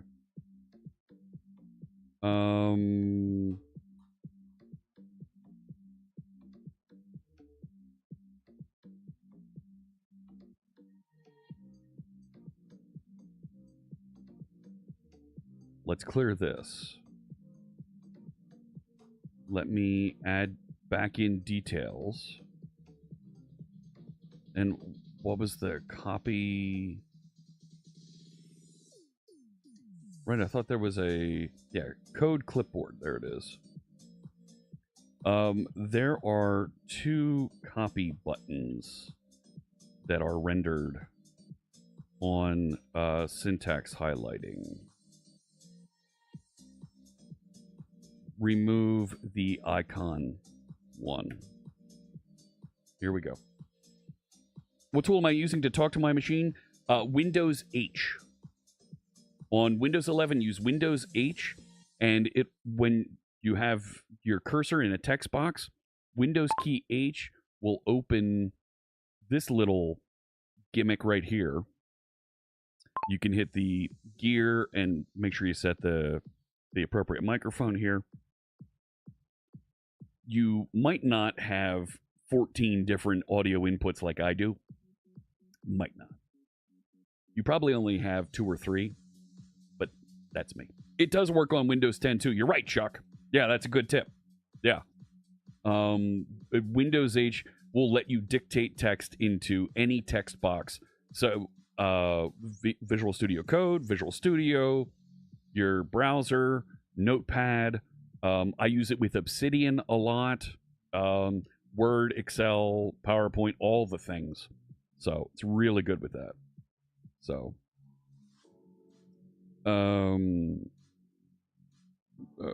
okay. Modify to remove the copy button in details. Yeah?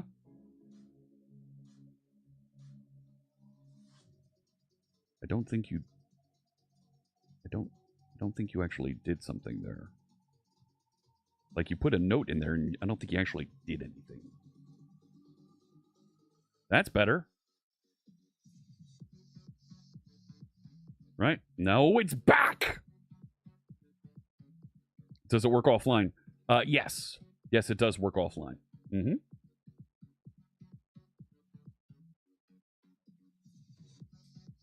Yeah, get rid of the extra copy buttons.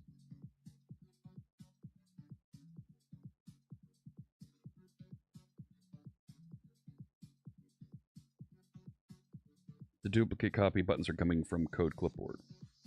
Yes. It is adding duplicate buttons. I told you that. Oh. So, come on now. Yes, Prism does have a copy button plugin.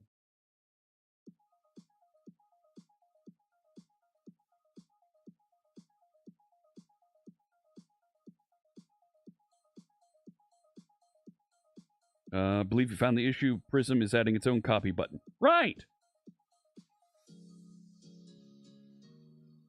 Okay.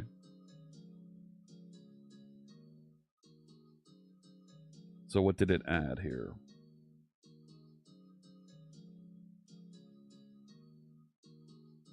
Skip this block if it already has a copy button. Fantastic. I don't need this.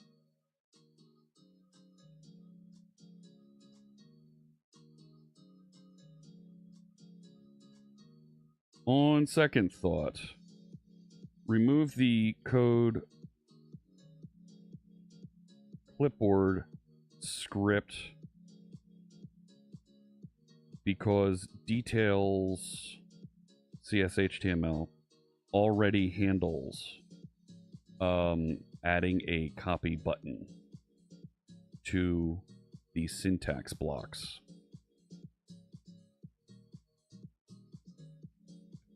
Go.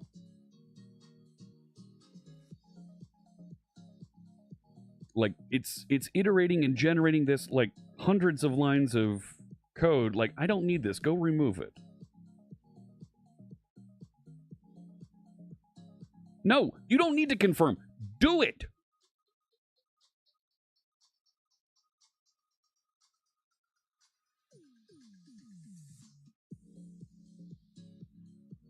Uh-huh.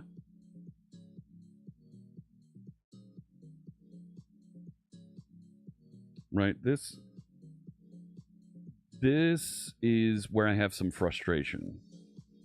Like, it decided, oh, let me go check and verify that what you're telling me is right. And I'm waiting for a minute or two for it to come back and say, oh yeah, you are right. I'm gonna go build the thing.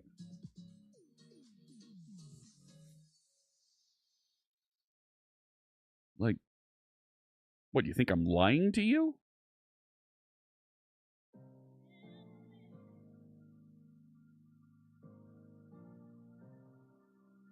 Trust but verify. That's my job, not Copilot's.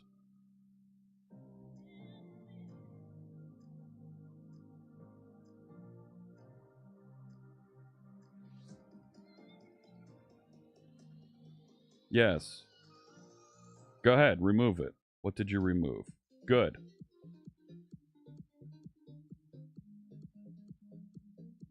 No.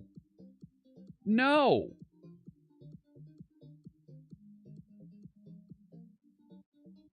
Over here.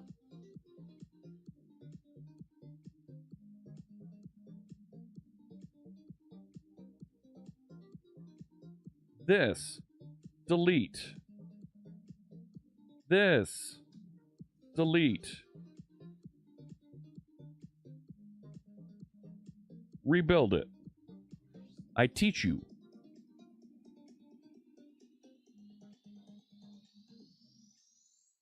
Building, using launch settings, running. There it is.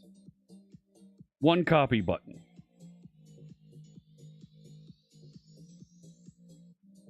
And if I go over to Notepad and paste it in, boom, there it is. That works. Oh, I didn't want to launch Visual Studio. I moused too far. You go away. Stage it, message it, commit it, sync it. next step. Close some more of this other stuff over here. And close everything to the right. Give me a new one of these. Let's bring in site CSS.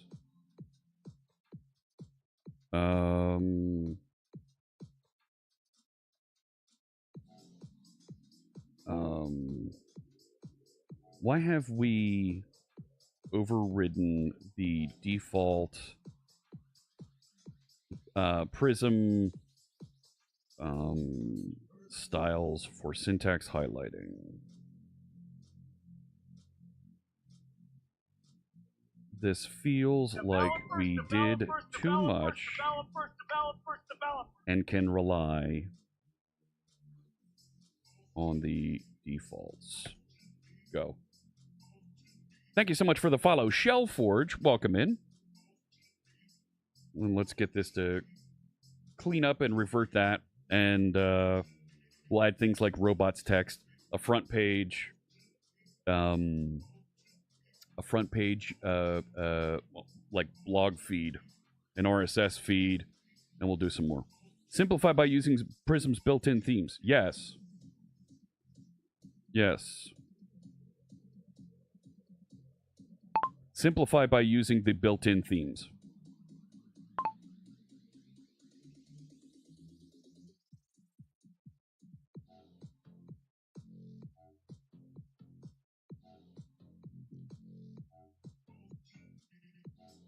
We do! We do! Come on!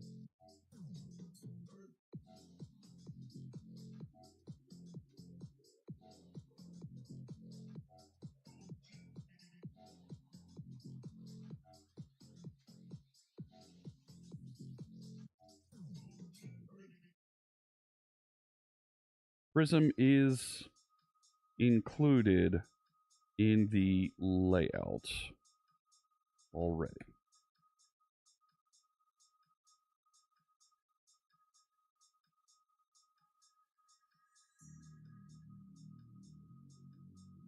Yes.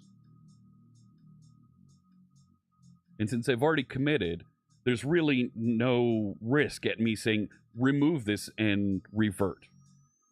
Now, Prism is a syntax highlighting library that's available out there in the NPM package repository. So, come on. So it's going to figure that out, and hopefully we'll see the update over here, and we'll get some better syntax highlighting happening. Let's go. And since I have .NET Watch running, this should refresh automatically. What's the idea of Copilot that, John? The idea is it's going to be a series of tips and tricks to get you started and more productive with any one of the Copilot applications or features across the Copilot ecosystem. So, open source, and anybody can contribute by submitting a markdown file with some content. And quite frankly, the first handful of articles I generated with Copilot. Like, Copilot building Copilot tips is unique. What are you doing? What's going on over here?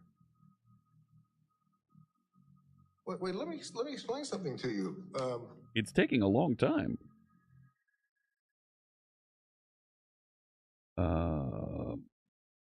Hey, you got it, Napalm. That's great. Yeah, there's a lot in that CSS file that I want it to gut and never put back.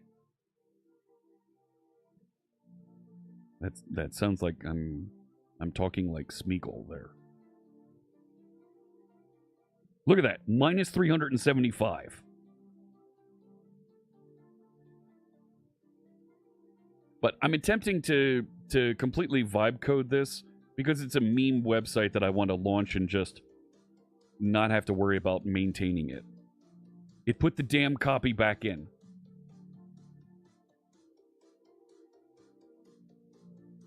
No. Okay. Ah, there we go. Look at that.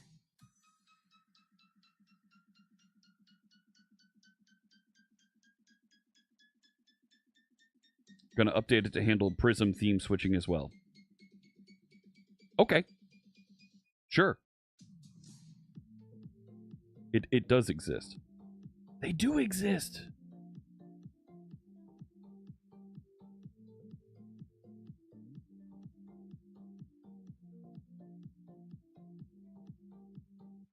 So it's bringing in the Prism themes. Good. All right.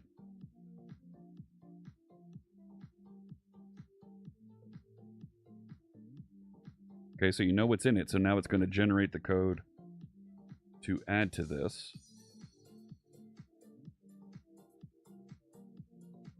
Light, dark, auto.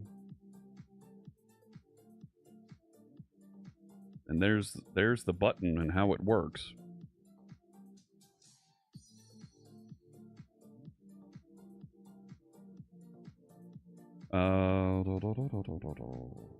Update Prism theme.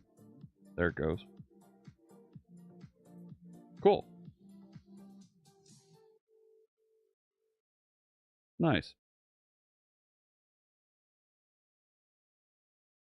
So it gets the Prism theme ID and updates it.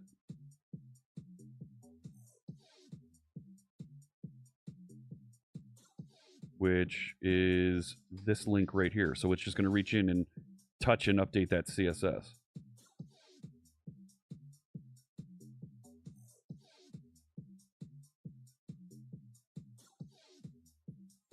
Hot reload succeeded. Yeah? No. Rerun that.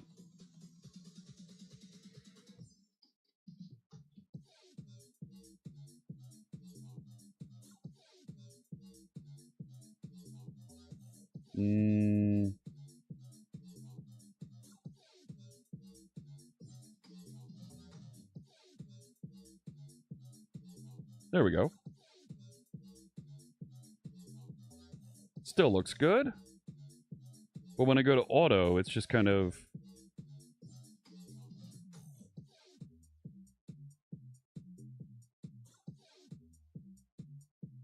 Yeah, sure.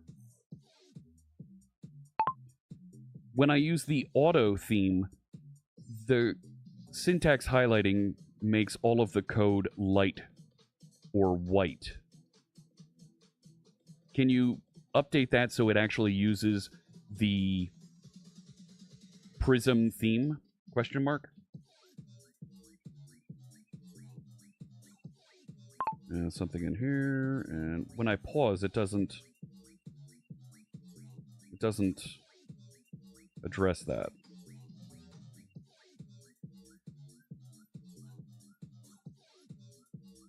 The syntax highlighting isn't correctly applying the Prism theme colors.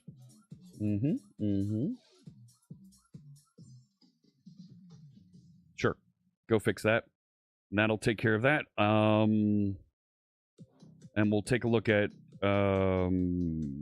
Yep, so that's dark mode. That was one of the items on our list. Social sharing buttons that are at the bottom of the details page. We're going to update that to add a couple additional locations and rename some of the... rename Twitter to X. I should probably have it do an accessibility check.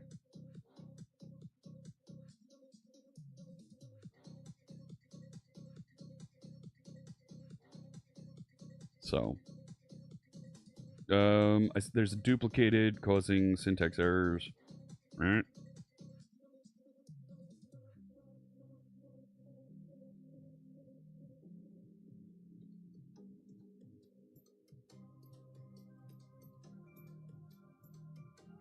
Yeah, whatever. When am I planning to work on Sharpsite again? Tomorrow. I was hoping we'd get through this a bit faster today and we would just roll over to Sharpsite. But tomorrow we'll be back to it. Incomplete script in layout. Okay.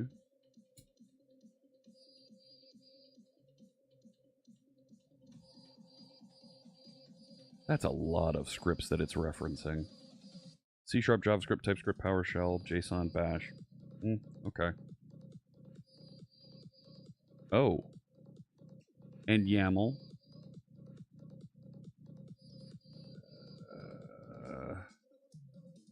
I don't like that. Hey, C# Josh, how you doing?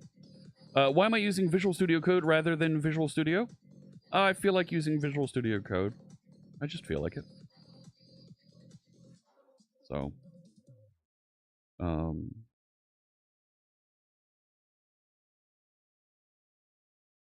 checking for any code blocks that might interfere.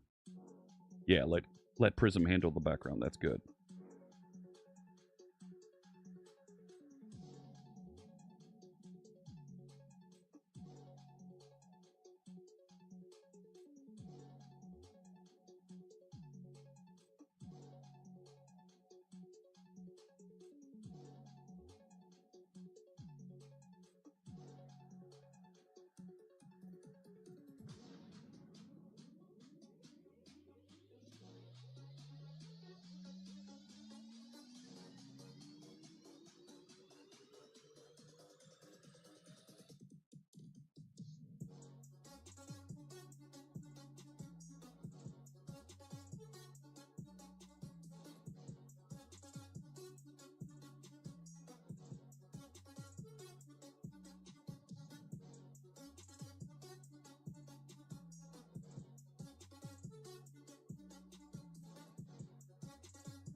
Cool.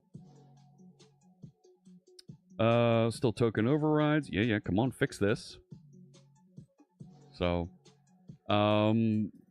looks like we found out what happened with my session from build. It looks like the video was corrupted. So we're gonna need to re-record. I can take care of that. Getting rid of some CSS variables we no longer need. Cool. I'm okay with that. I'm using Fira code. I don't need the others here. So let's get rid of...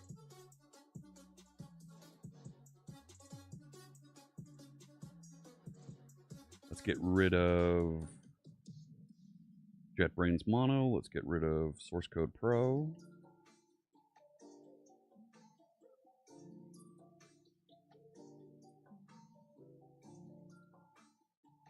See what we get. So in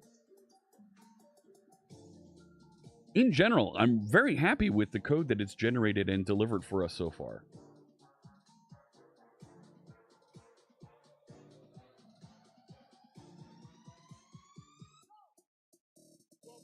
So let's keep those changes.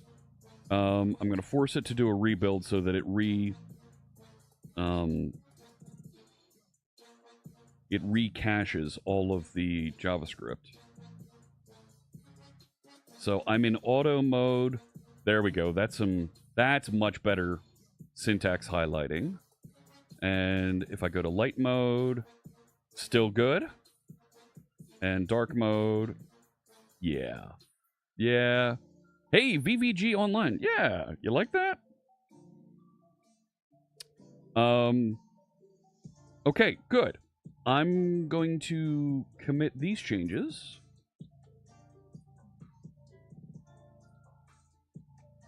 Yep. Push that out. All right. Next bit that I want to improve. Social sharing buttons on the detail page. Right? Detail. Why did it add all of this styling down here? And script.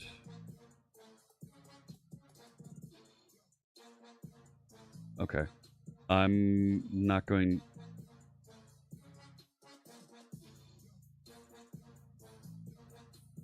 Are the styles and script on this page used? Let's see what, just do that analysis and let me know if it's used.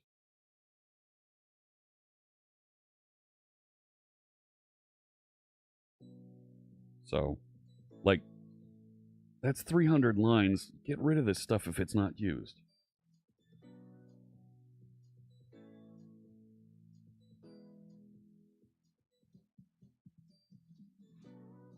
Sure. Go ahead and do that analysis. Get back to me. Oh, you're analyzing the entire application, Copilot. I asked you for the time and you told me how to build a watch.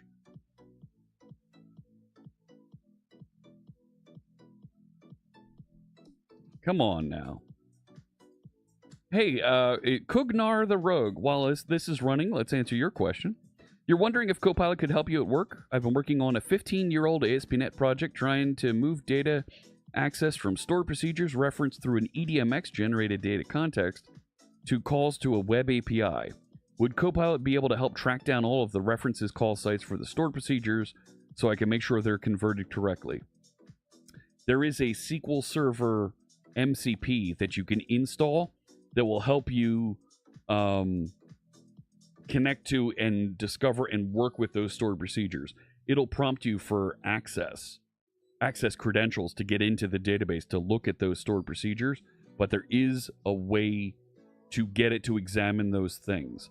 And it should help with that. Vibe coders need a hobby while waiting for AI. Totally. Like, vibe coder fidgets are a thing. The script is particularly important because the markdown content is rendered server-side. Prism.js needs to be applied client-side.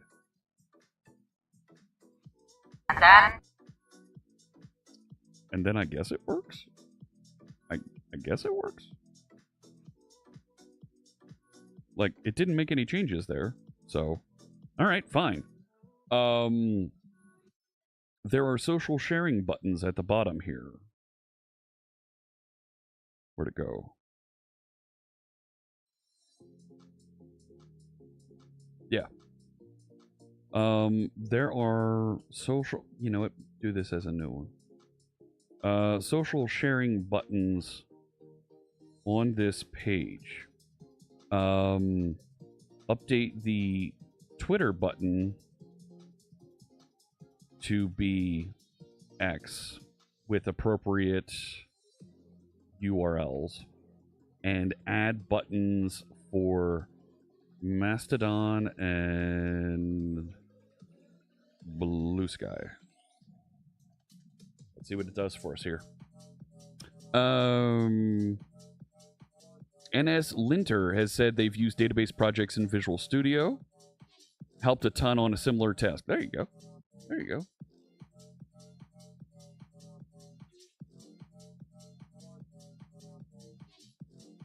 All right, it's identified. Cool. Yeah, this section right here is what I want it to update.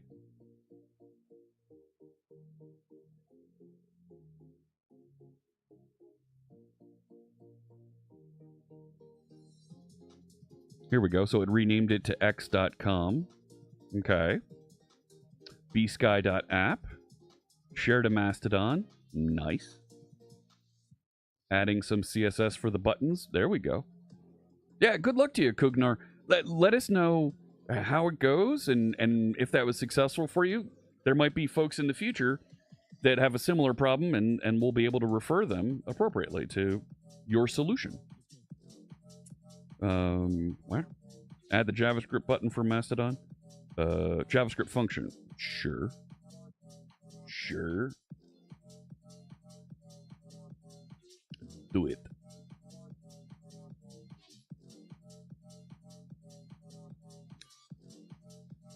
Yeah.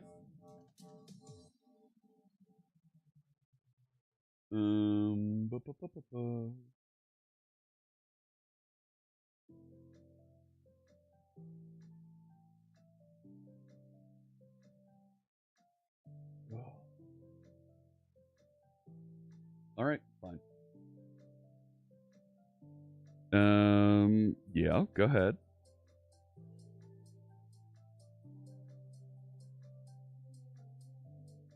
I just had a meeting moved that was supposed to be today. So that opens things up. Updated Twitter to X. Added the blue sky button. Yeah.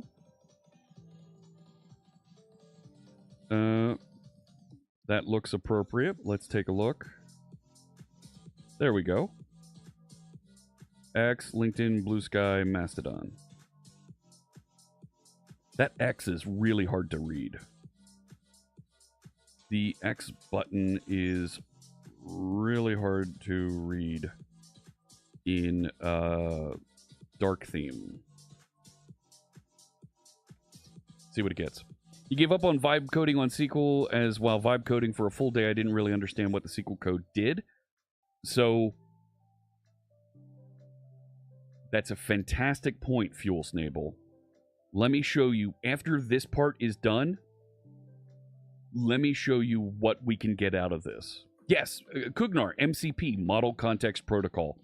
Think of it like adding tools to Copilot or to your AI model that you can interact with, and it will deliver additional features from those tools directly.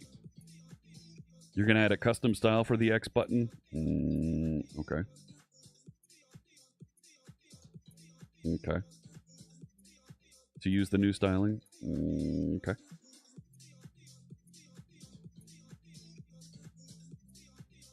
I'd like you to move this CSS and this JavaScript into the site CSS and JavaScript. Hot reload succeeded? I'll be the judge of that. Doesn't look like it. There we go. That's better. That's better.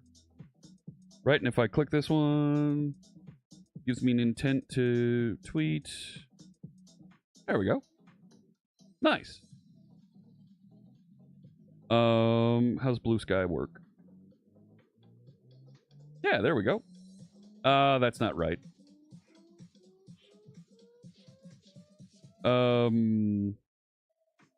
Keep those changes.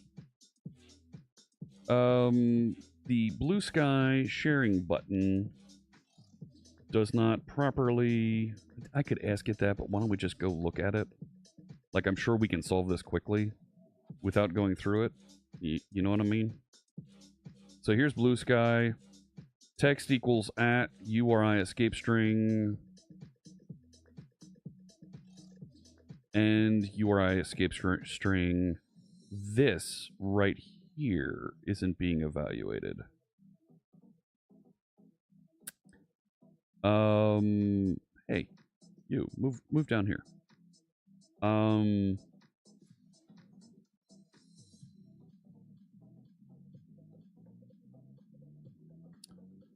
Let's say var. Yeah, do that. Yeah, do that. Looks good? Yeah, do that too. Sure.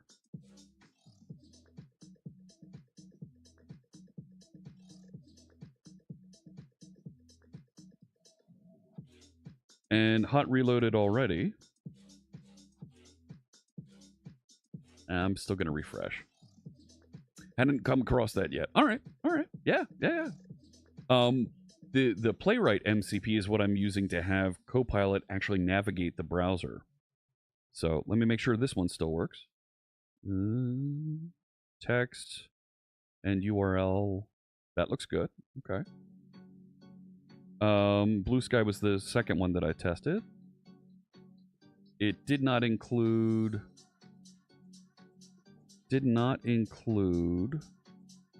that text.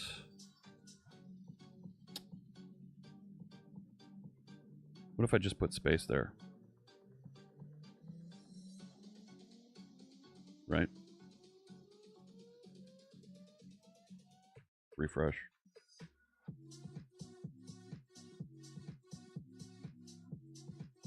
Yeah, there we go.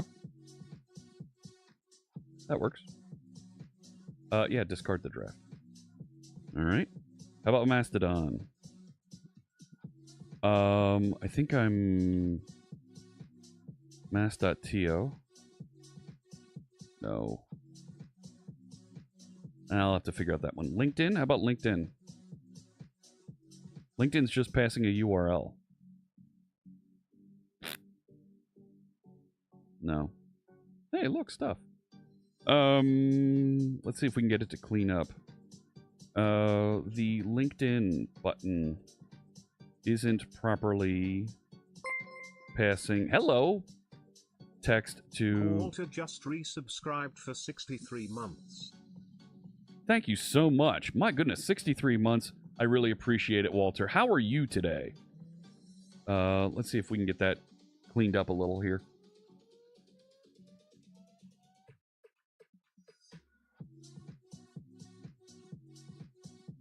Like, yeah, the share URL doesn't look like it's working. Yeah, fix that for me. I don't know if that's the way it works. Sure, you can paste my Mastodon account. Yep.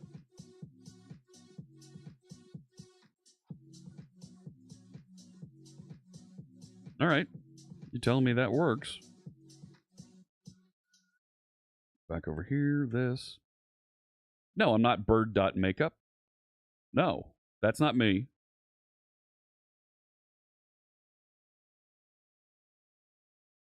Fun with ChatGPT agent mode. We're doing a bit of that also. Didn't paste that in. No.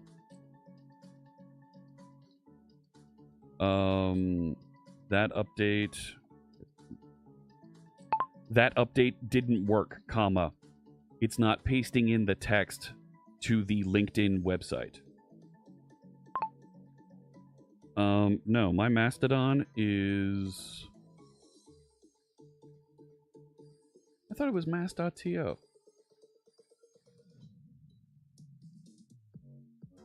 Yeah, I'm C#Fritz at mass.to.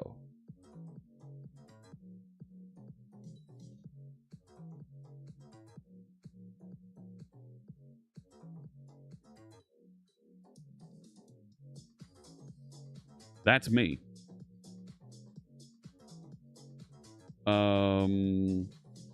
C#Fritz at bird.makeup? That's not me.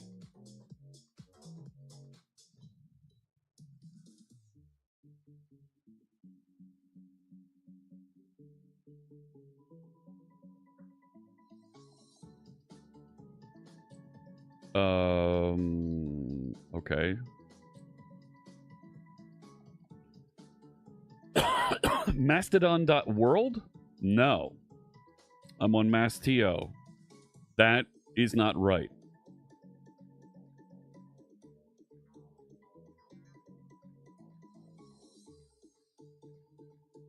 From a direct link to a function call? Okay. Let's give that a shot then.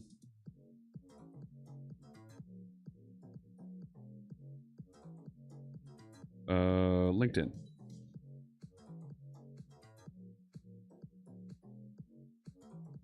No. It's a replica from Twitter?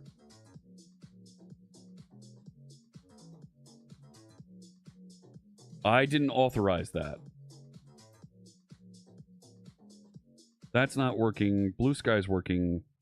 Mastodon, since I just signed in, I should be able to have it go to mass.to. Yeah, there, that works. So Mastodon's working, but LinkedIn is not.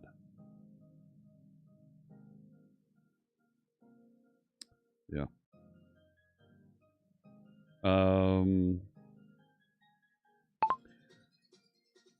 Your updates for LinkedIn are not copying in the text of the title of the article and the URL. We need a new sound effect when AI disobeys. Respect my authority. That's not a bad idea.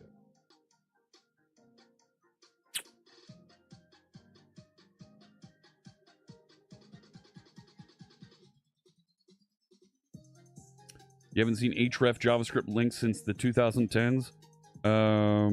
Right.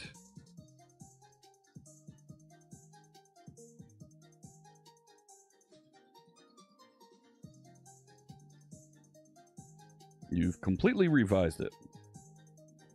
It says hot reload succeeded.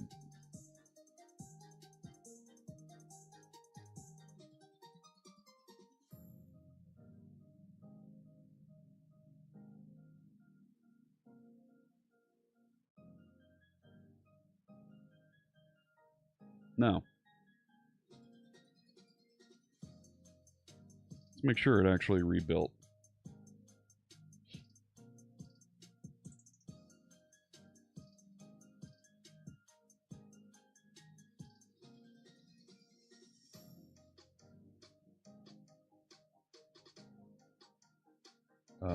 Okay.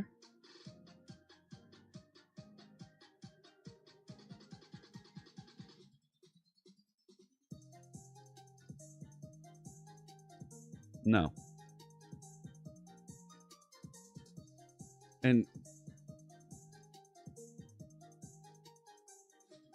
URL title. I don't want this part.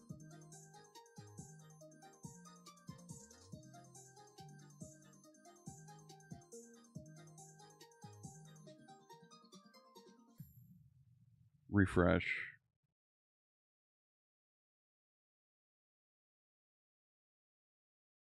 Yeah.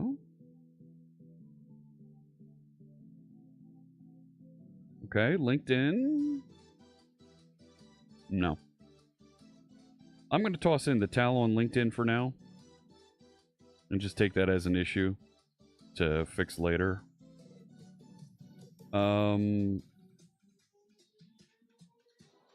Let's build out a robots text.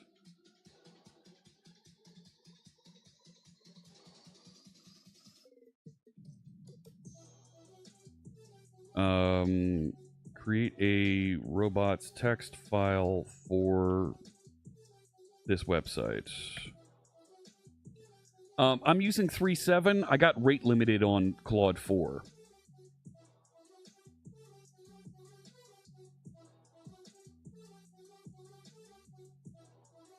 Yeah, there you go.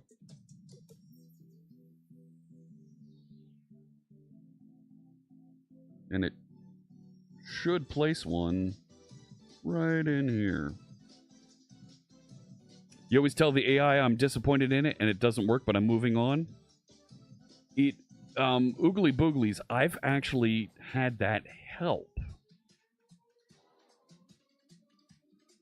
I've found that beneficial at times. It's weird to say it, but I have. There we go. It's creating the robot's text.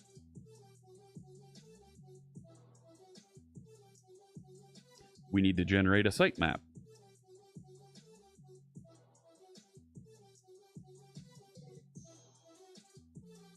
Let's do that next.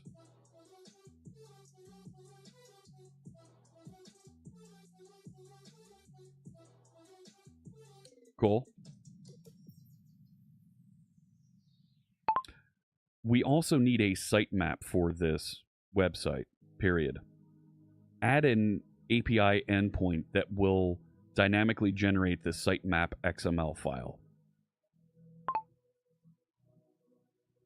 Are the new models getting any better? Yes, they are. They're getting significantly better because they're being trained on more modern techniques and technologies.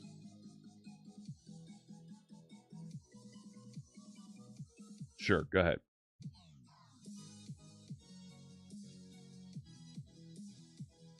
I don't care that you're doing it with controllers. I prefer you did it with a minimal API. Now let's...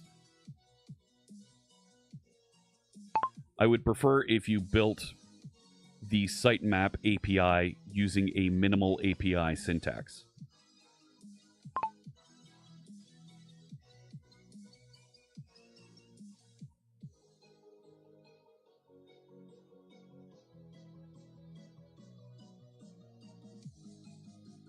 Here it goes.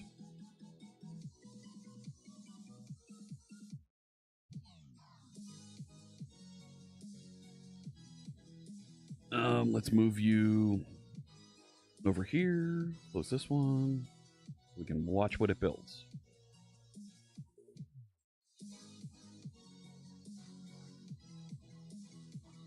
Sure. Figure out what data you want to include. Moondog Dev says Gemini is very fast, but it's evident the models are trained on old data. You can typically ask what doc version it's referencing to see how backdated it is. Yeah. And Moondog, this is where the discussion we of interacting with these language models becomes important. We can't just ask it to do something and completely trust that it's doing the right thing. Sometimes you do need to ask it to verify, double check, is this the most current technique to do something. So it added some using statements. How you doing? Thank you. I appreciate the follow. Oogly booglies, welcome. It's inserting the minimal API endpoint. It's going to insert it right before app run here. There it goes. So when sitemap XML is requested, it's going to generate. Nice. Moondog Dev, thank you for the follow. Great to have you with us. It should be context there. It's bringing in a content service, which has all of these tips loaded in memory, and it's going to write it all out as XML. Nice. Build the application and verify there's no compilation errors. All right, fine. Go ahead. I'll let you do that.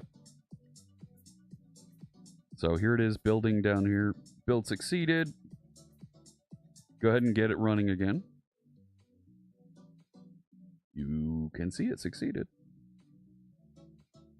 There you go.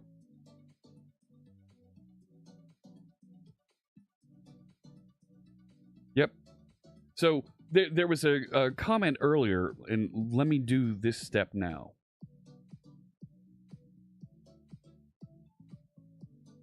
Let me .NET watch and make sure everything's running here. Can you ask for career advice for your younger brother? Sure. So there it is, and here's this. Good. Did it put a sitemap in the head? No. But what happens when we go to sitemap XML? There we go. Tips, and here's some of the tips. The root of tips updates daily. Yeah, okay. Yeah. Okay, that does a bit of what I want it to. All right, I'm okay with that. So, let me show you this next step while we're waiting for a little bit of feedback there. Oogly Booglies appreciates the stream so far, needs to eventually move to a connected model to help with coding. You spend too much time copying and pasting results. Totally. Oh my gosh, yes. I absolutely feel that. So there was a question earlier about, I need to understand what it's doing. Watch this. Generate some documentation about how this site is built and place markdown files in a top level doc folder with links to the repository, from the repository README.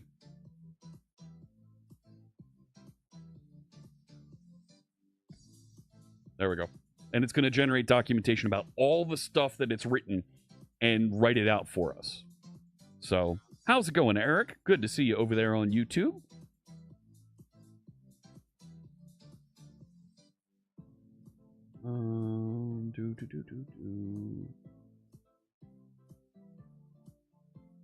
Okay. Yeah, go ahead and make the docs folder. He's going for M-Tech. M-Tech? His choices are computer science, Michigan Tech, I'm assuming. Massachusetts Tech? I'm not sure what M-Tech you're... Anyways, computer science, artificial intelligence, and cybersecurity. Which one should he choose? Artificial intelligence. Masters of Technology, artificial intelligence. Very hot right now. Very big field where they want folks who have those advanced degrees that can help guide the development of some of these features. Yes. That I would lean into artificial intelligence right now. So here we go, creating an overview document. Right? So I'll go up. Here's my web. It created docs, even though I said /doc. That's fine. Is a comprehensive ASP.NET Core web application that serves as a curated collection. So now I can tell it to update, or I can tune some of this documentation. But it's telling exactly how it built it. Right?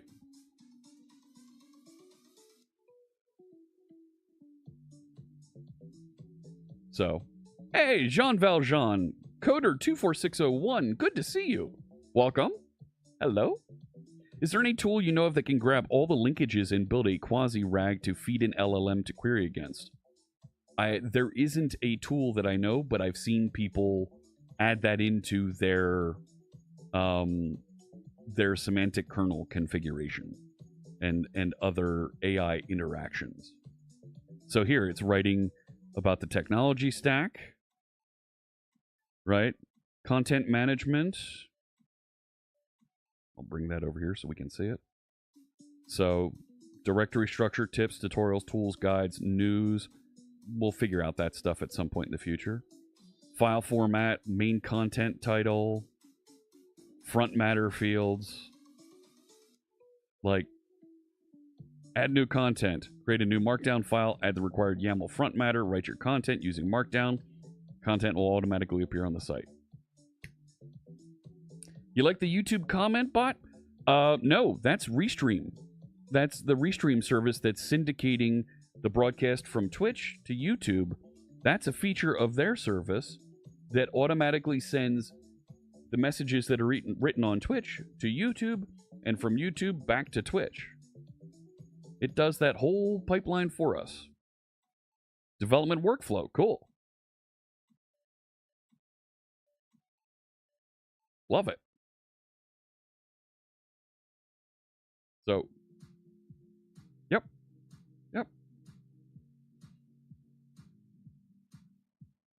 So, this should finish up here in just a few seconds. An index document to start. Okay, sure. That's fine. Jean Valjean. Oh. So we did add a sitemap. We just generated some documentation. Before I do an RSS feed, we should do the homepage. Update README to point to our new documentation. I don't want it to be index MD over here. That should be README.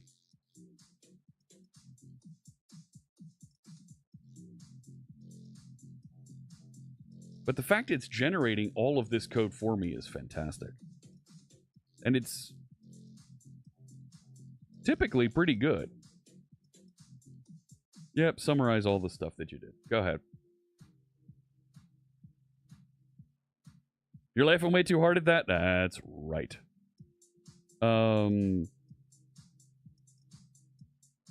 Rename index MD to README so that GitHub presents it when navigating to the folder. I gotta type every now and again.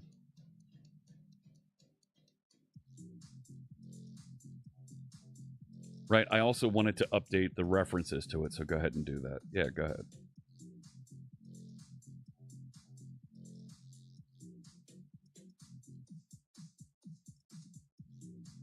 Yep, see there.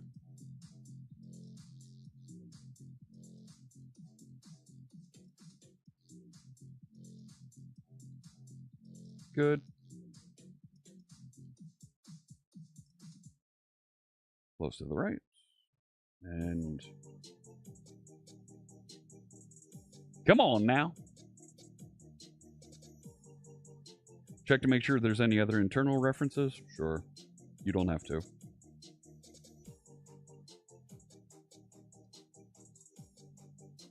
Right, now it's summarizing. Here's what I did. Sure. The days when AI serves you beer. Totally, dude. So let's add that documentation. Da, da, da, da. Yep, go ahead. And now we have sitemap also. Terrific. So let's go tell it to update the homepage.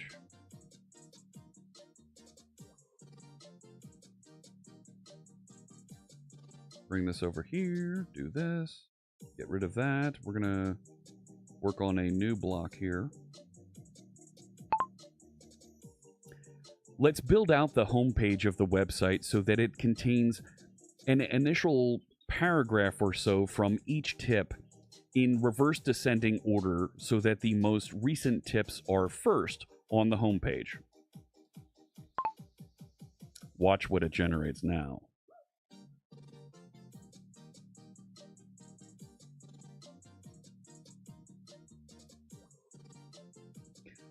When it's done this, I'm going to ask it to apply some design so that it isn't that default Bootstrap layout.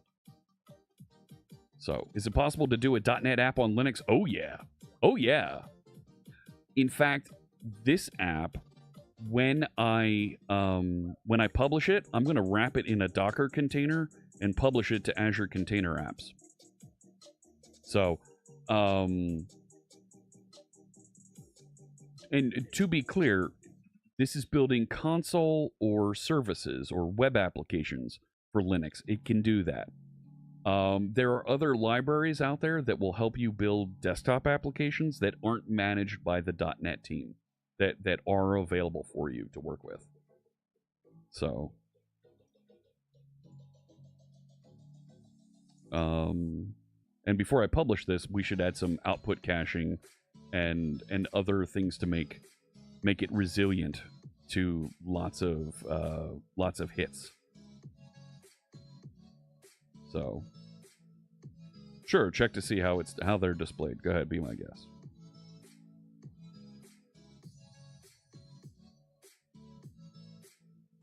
Go ahead. Learn how that works, and then let's go build out the homepage, which is going to be in this editor right above me here.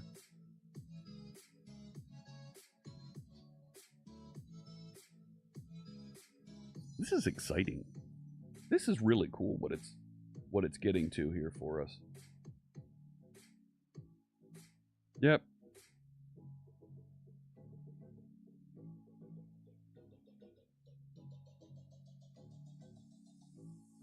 Okay, so it's going to load recent tips. Yeah. And hopefully gets a little bit creative. Exactly, McNets. Yeah, Uno Platform and Avalonia are some.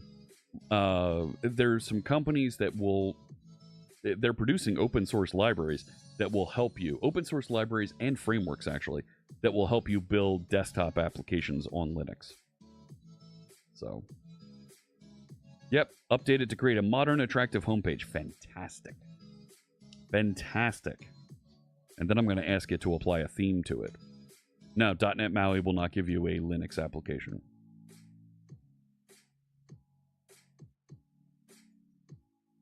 Nope. Copilot that John, AI tools and tips. Yeah, there we go. Got a header up there. Comprehensive hub for Microsoft Copilot, GitHub Copilot, and AI productivity tools. Discover tips, tricks, and resources to supercharge your workflow. Nice. Let's add some custom CSS. Fantastic.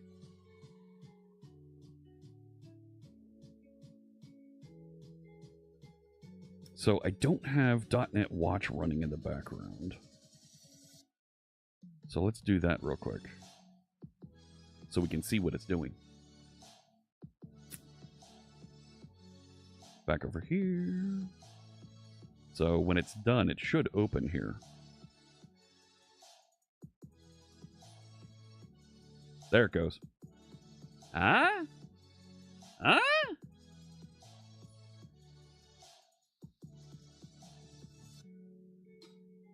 Oh, that's not going to work. Okay.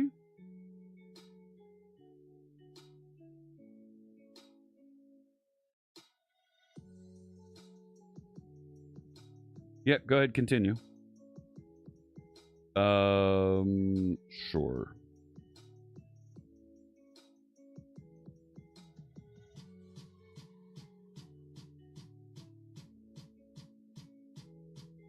Go ahead. There it is.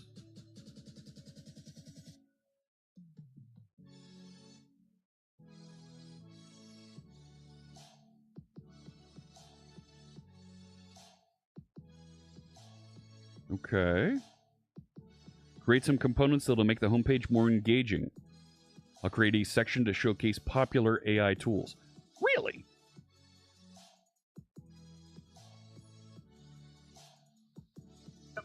This is where it starts to get distracted and wants to go and figure out its own things. Sure, go ahead, restart the app. Newsletter sign-up component. I don't have a newsletter yet.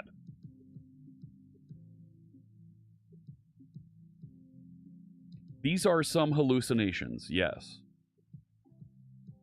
They're not bad, but if I was on the clock here, these are distractions that I don't want it doing.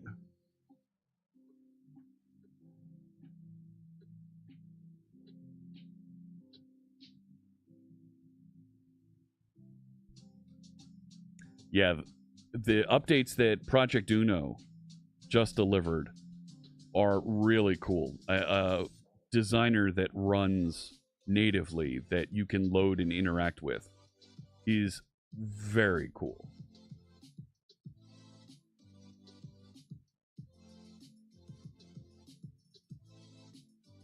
Quick link section to improve navigation.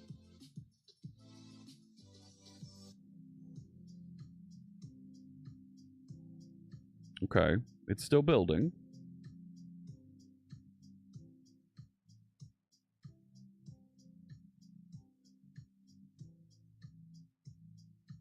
Did I read the AI 2027 paper? No, I haven't read that.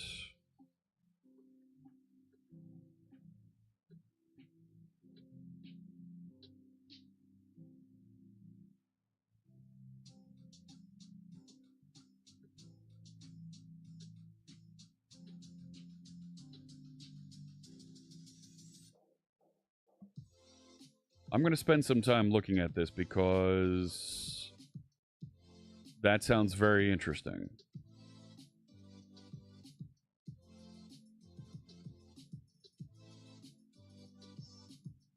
Stats counter section? Where are you going to get stats from there?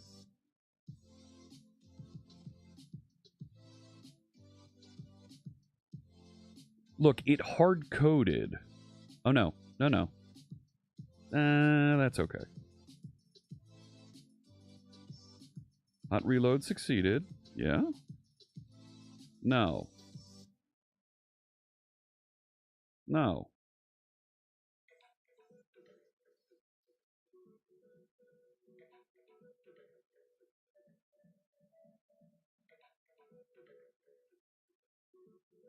That is what that paper is, and I have it linked here. What that paper is referencing are things that I absolutely worry about. And as somebody who's working with some of those leaders in the space, I definitely have those concerns. So I will absolutely be reading that. Update the layout file. Yeah, come on.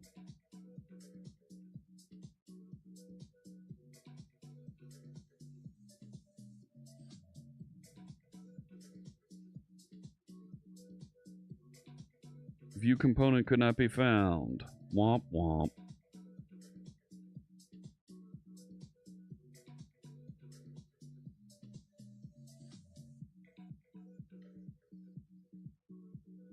Come on.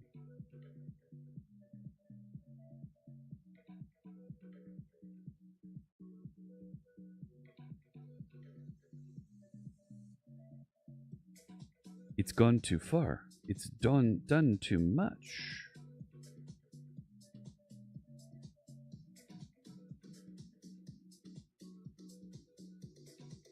Yeah, go ahead. Now it's gonna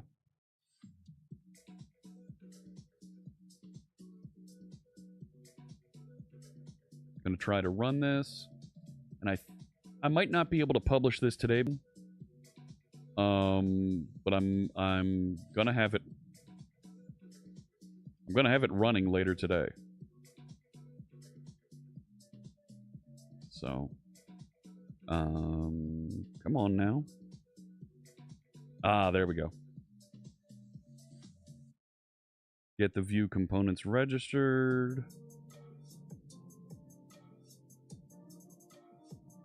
Namespace issue with view components. Yes.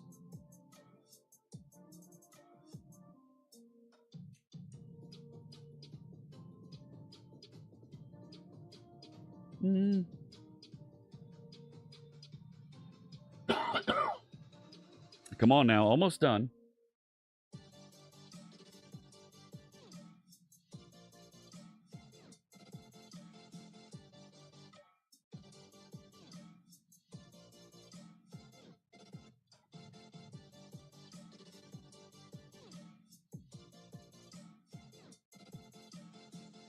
Right, it's like it got really fast, grinding through a whole bunch of stuff, and all of a sudden it's like, wait a sec.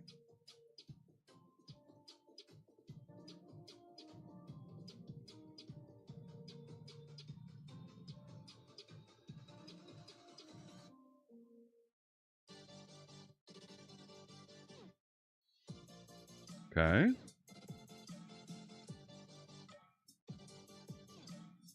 Yuck.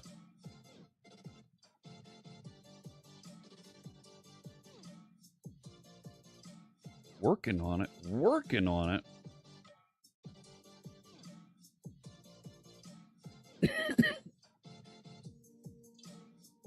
Yeah, I'm going to need to run here in a bit because I'm going to be recording. Yep, go ahead, stop the current run. Run the new process. Do it.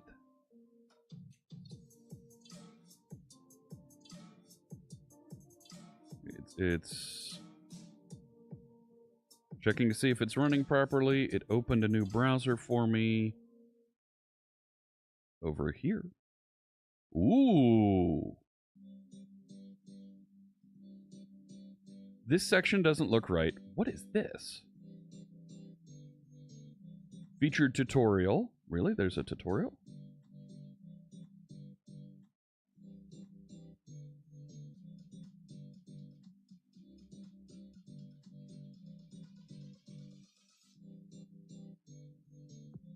Oh, man.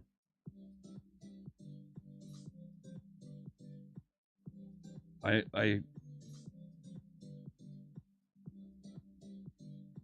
I take this to light mode, I bet you it looks a bunch better, yeah. 258, that's not right. That's not right. That's not right. And that's not right either. It made those up.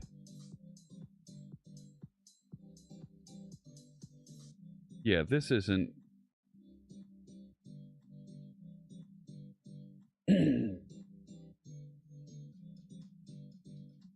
Okay.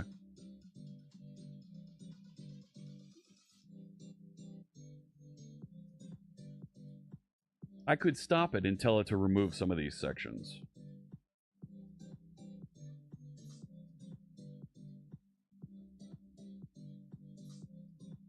It should have restarted. Building, there it goes. Error. Error.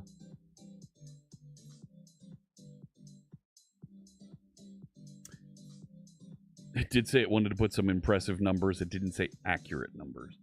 Here's the thing. A lot of folks put those numbers up on a site like that, and yeah, they're all fake. They just hard code numbers out there so that it looks good. Like, I see you. Make our homepage even better by adding a featured tip.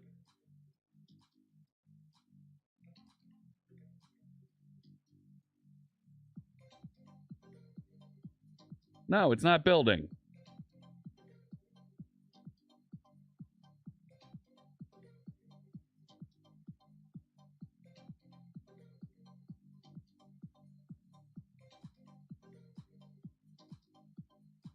Eat broke.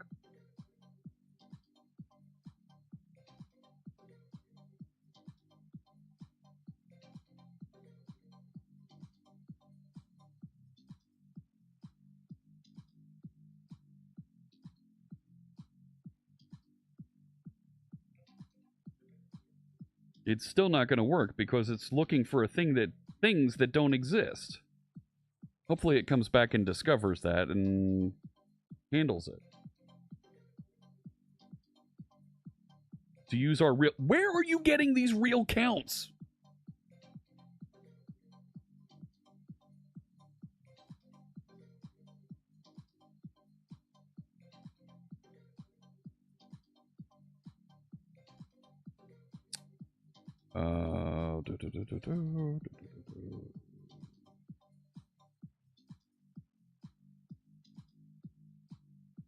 Like, I love what it's doing here.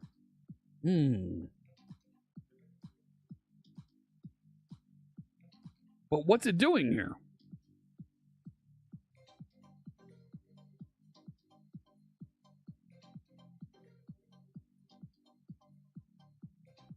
Would I have a guideline or direction? How you doing there, Tech Workbench?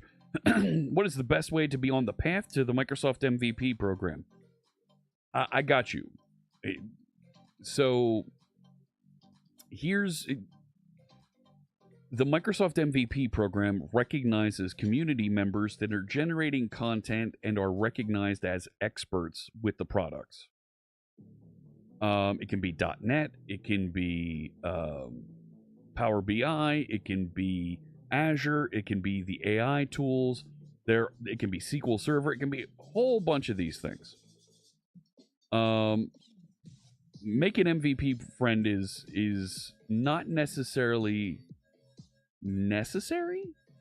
You don't need to.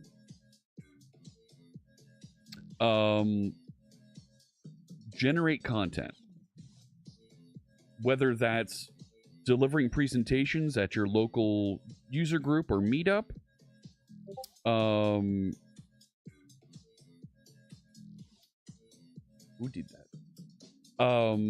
Writing blog posts. You can host your own blog. You can post to Medium. You can post to dev.to. Generating YouTube videos. TikTok videos. Generate content that demonstrates that you're an expert and you're showing some cool things that you like, that you think other folks should know about. When you put that content out there, other folks will discover it. And it will start flowing into the MVP validation and inspection systems, and then they will start considering you. It's good to have a large volume of reliable content. And content that folks are watching and reading. Putting a bunch of YouTube videos out there that have 10 viewers each isn't going to get you anywhere. You got to promote and get some folks viewing and able to comment on those things. So, somebody is booping me.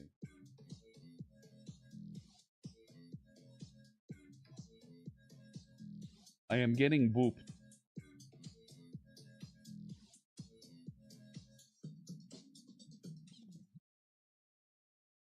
I do not know where the boop comes from. From where do you boop? I do not see.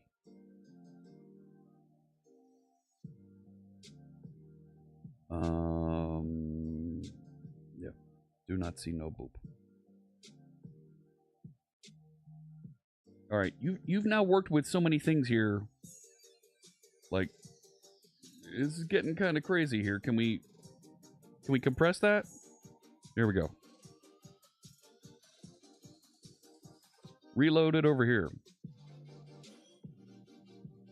And Tech Workbench, check in with me. I work close to that program.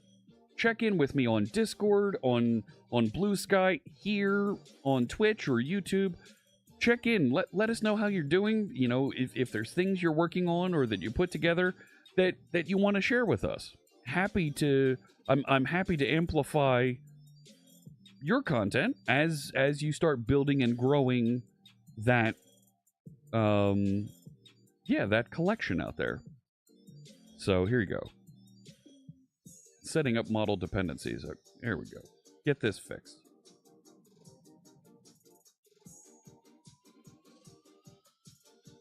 And all I did was tell it, give me a better front page. And it's going to building all this stuff. All the stuff.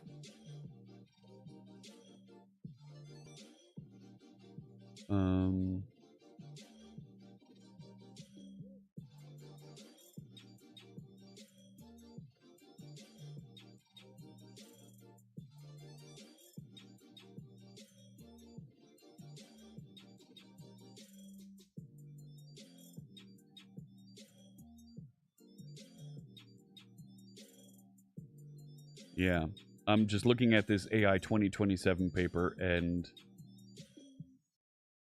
yeah.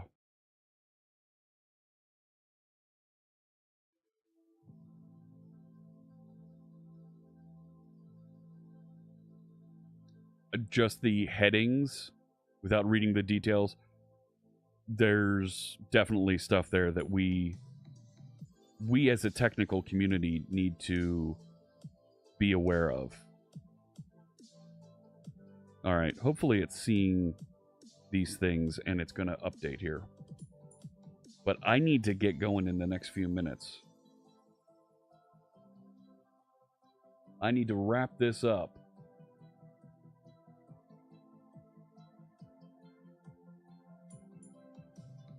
But we're clear the rest of the day.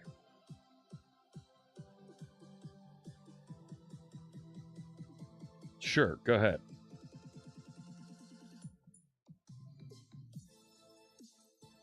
Okay, remove those items. It's rebuilding over here.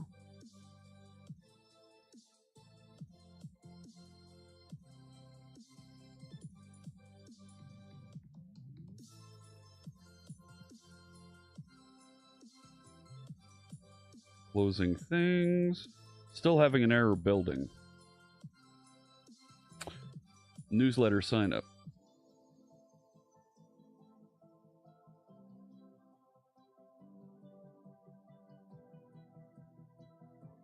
So, would I make a reaction video on the AI 2027 paper? Maybe. Maybe.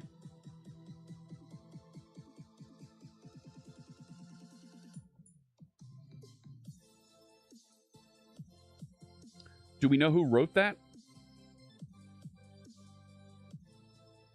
Daniel, someone, Scott Alexander, Thomas Larson, blah, blah, blah. Yeah, we're still having an error with this build.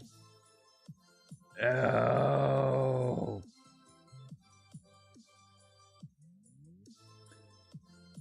Let's keep the changes so far.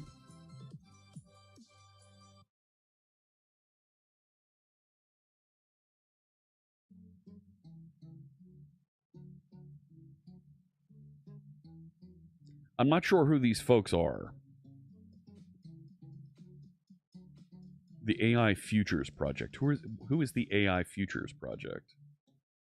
Small research group forecasting the future of AI, funded by charitable donations and grants. Yeah, but who are these folks? Like, what makes them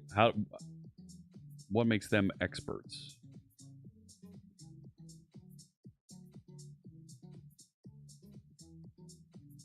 Researchers on different things. Yeah. Okay. Hey, Code with Sean.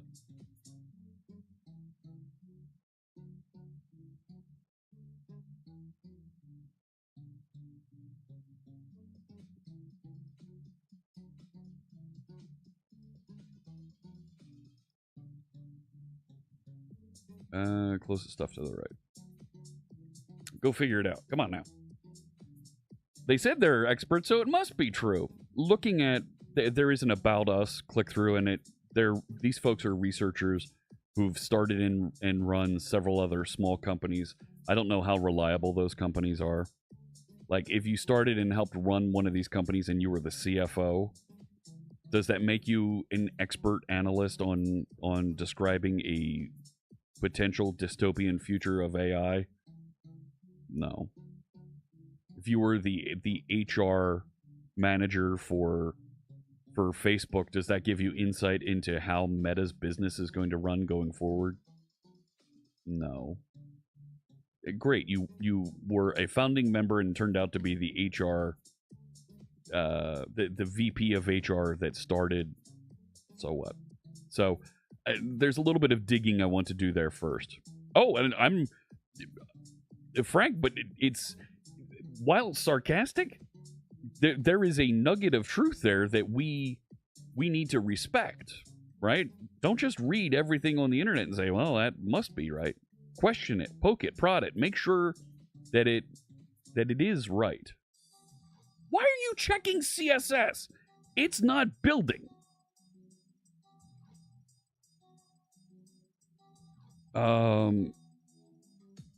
There are errors in the view components during build that report the view components already are duplicated. Fix this. So, if you are wearing a yellow Old Bay hat, that person might know about AI.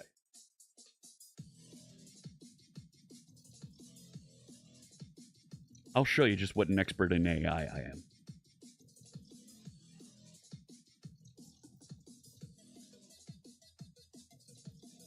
Because I work for Stark Industries.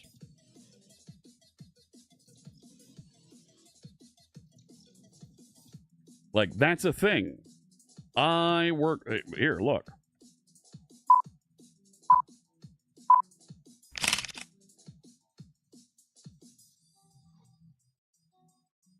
So...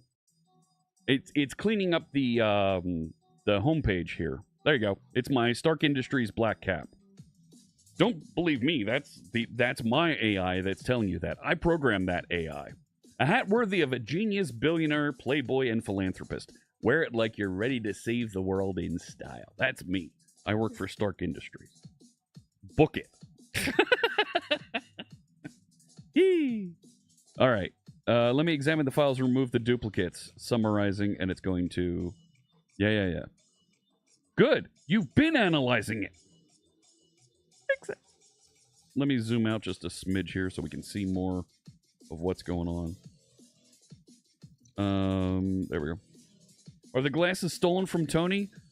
Dude, I have those glasses too. Haha, they're right here.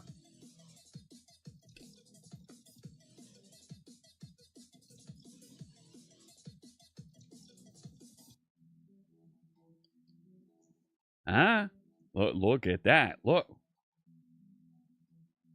So Gunnar does make glasses in collaboration with Marvel. These are the Edith themed glasses. I am not playing around. I've got the stuff. That's right. So I see you have duplicate view components in the components and view components folders. Yes. No, don't analyze them. Just get rid of it. So I did submit a request yesterday for a bunch of cool Gunnar glasses from my contacts over at Gunnar. They're going to send over some new samples. Yeah, go do it. Yes. Thank you.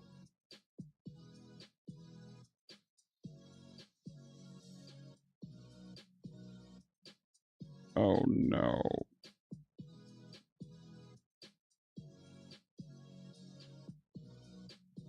See, this is where it thinks it's Linux and it's using the wrong thing. Can I see sharp with these glasses? Yes, I can. Here's the thing.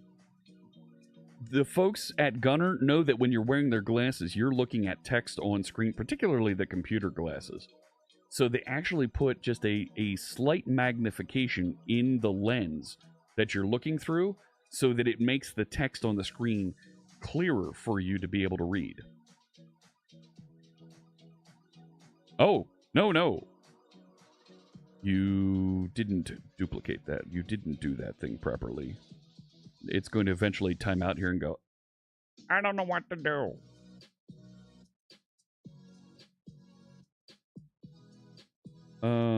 Let's go.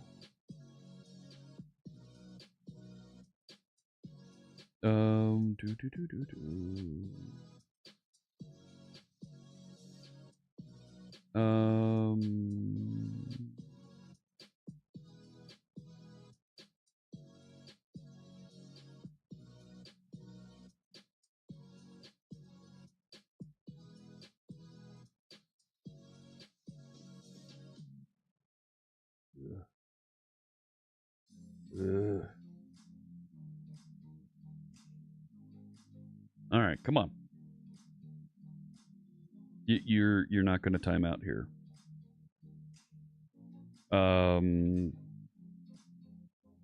That command doesn't work on Windows. Try again.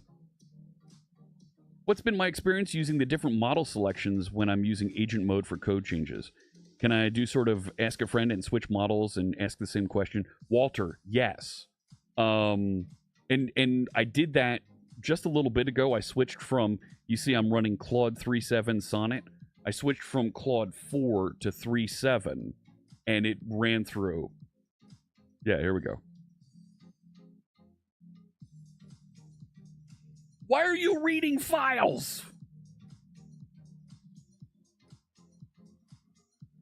Like, I appreciate being thorough on this, but you just did that.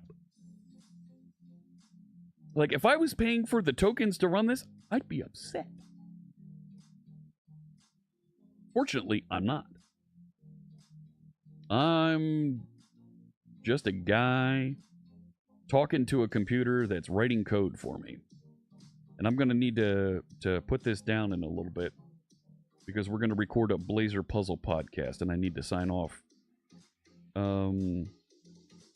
Yeah, I know. No! Stop analyzing the files and just remove them already. You've already determined which ones need to be removed. Do it.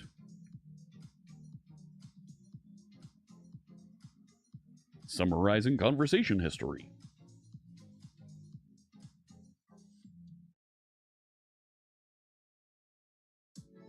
Like,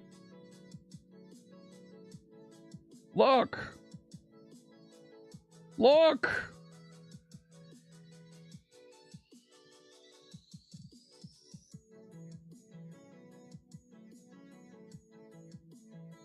Make like Nike and just do it!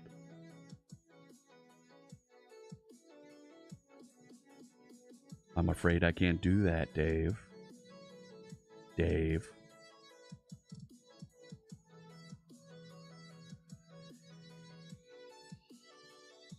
I'm afraid I can't do that, Dave. No. Yes! Do it!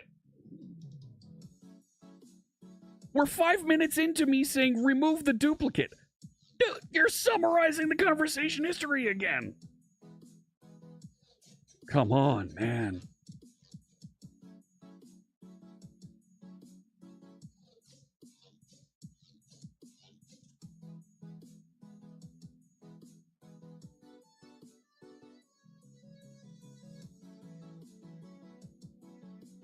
And now it's saying the exact same thing. Mythin, you're right. And people are scared that the AI has taken over the world and is going to make developers... Yeah. It's doing the same mistake! Fine, go ahead. Try it. No. And that's right.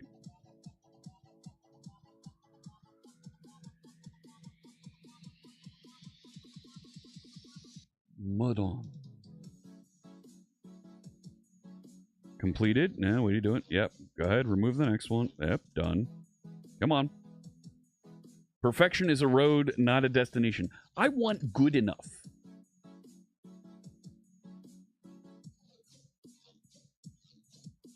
So it's going to try to build again. Let me make sure that's stopped.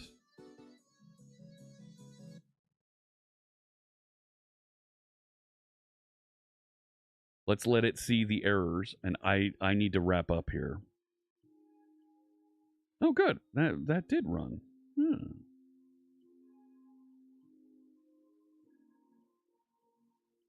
Yep, go ahead, run it.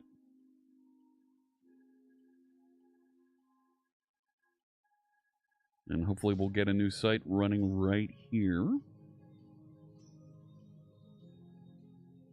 Okay. Recent tips, explore categories, tips and tricks, categories, topics. That's not right. Popular tags, featured tutorials, there's the newsletter, random tip, popular tools, tutorials, tools. And then we've still got this mess down here.